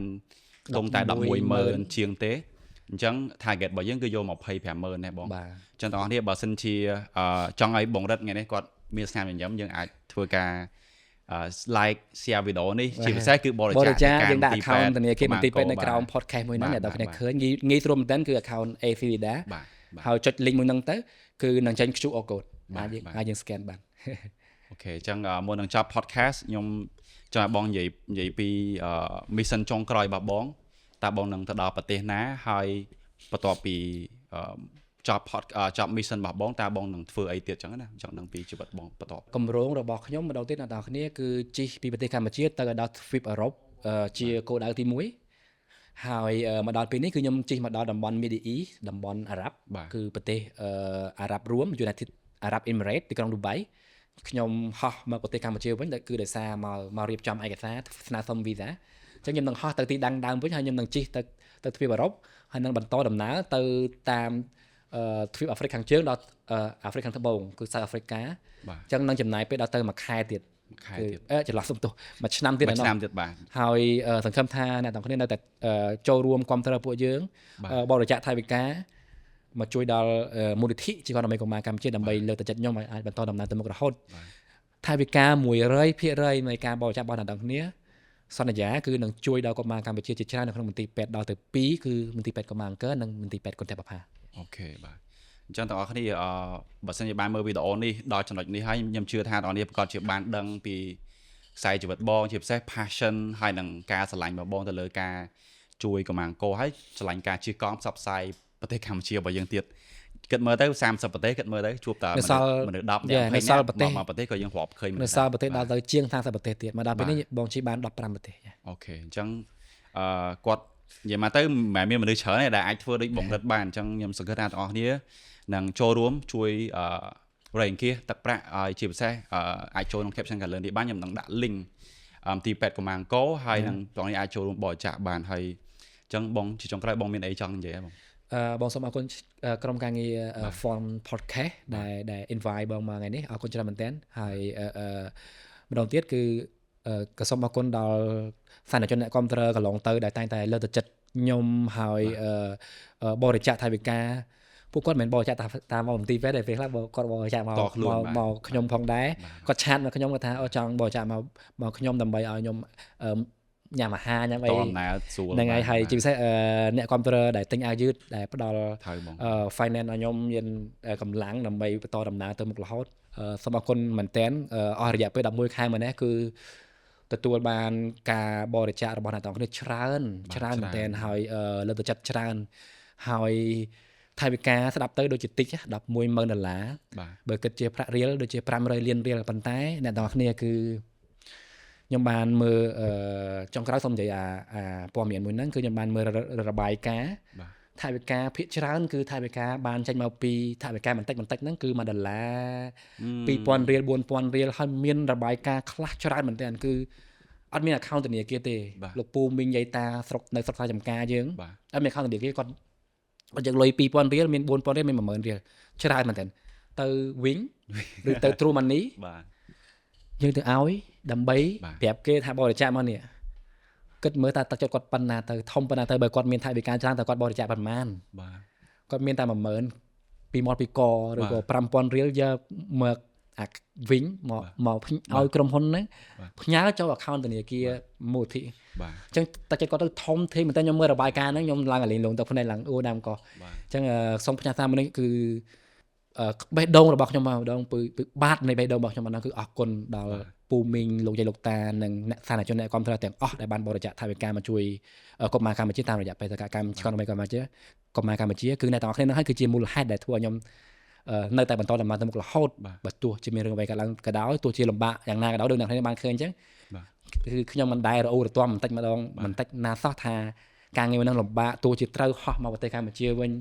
រៀបឯកសារឲ្យហោះទៅវិញឲ្យធ្វើដំណើរបន្តទៀតលំបាកយ៉ាងណាក៏ដោយក៏ខ្ញុំមិនដែលរអ៊ូរទាំថាអូលំបាកណាស់អីទេគឺដោយសារខ្ញុំមានកម្លាំងចិត្តគឺអ្នកទាំងអស់គ្នាគឺលោកពូលោកមីនលោកជ័យលោកតានិងអ្នកគ្រប់គ្រងជាច្រើនដែលគាត់លើកទឹកចិត្តបរិច្ចាគថវិកាមកជួយកុមារកម្ពុជាតាមរយៈបេសកកម្មរបស់ខ្ញុំគឺអរគុណច្រើនមែនប៉ុណ្ណេះអញ្ចឹងតោះនេះបានស្ដាប់អីចឹងមិញខ្ញុំបានលើបងនិយាយពី report របាយការណ៍ហ្នឹងខ្ញុំមានអារម្មណ៍ថាជុំ$1 $2របស់យើងដែលយើងគិតថាតិចហ្នឹងបងបានដល់ទៅប៉ុន្តែ$10000$10000អញ្ចឹងយើងគិតមើលទៅប្រជាជនយើង16លានម្នាក់តែ$1ក៏យើងឃើញលុយដែរអញ្ចឹងកុំគិតថា$1 $2តិចទាំងអស់នេះអាចចូលរួមតាមទឹកចិត្តរបស់យើងបាន$1ក៏បាន$2ក៏បានឬក៏តាមលើសហ្នឹងទៀតក៏បានដែរ$2000រៀល$4000រៀល$5000រៀល$10000រៀលគឺសំបីខ្ញុំស្ដាប់មកមិញក៏ feel មួយដែរ emotional ដែរថាអ្នកដែលជួយយើងអ្នកដែលជួយនៅក្នុងគម្រោងហ្នឹងខ្លាំងគឺ$5000 ផ្ញើតាមវិញឯបងអូ my god អស្ចារ្យមែនទែននេះជាពាក្យពិតបាទអរគុណច្រើនអស់នេះអរគុណដែលបានមើលវីដេអូនេះហើយកុំភ្លេចចុច like និង share វីដេអូនេះហើយ comment បានច្រើនផងថាបងប្អូន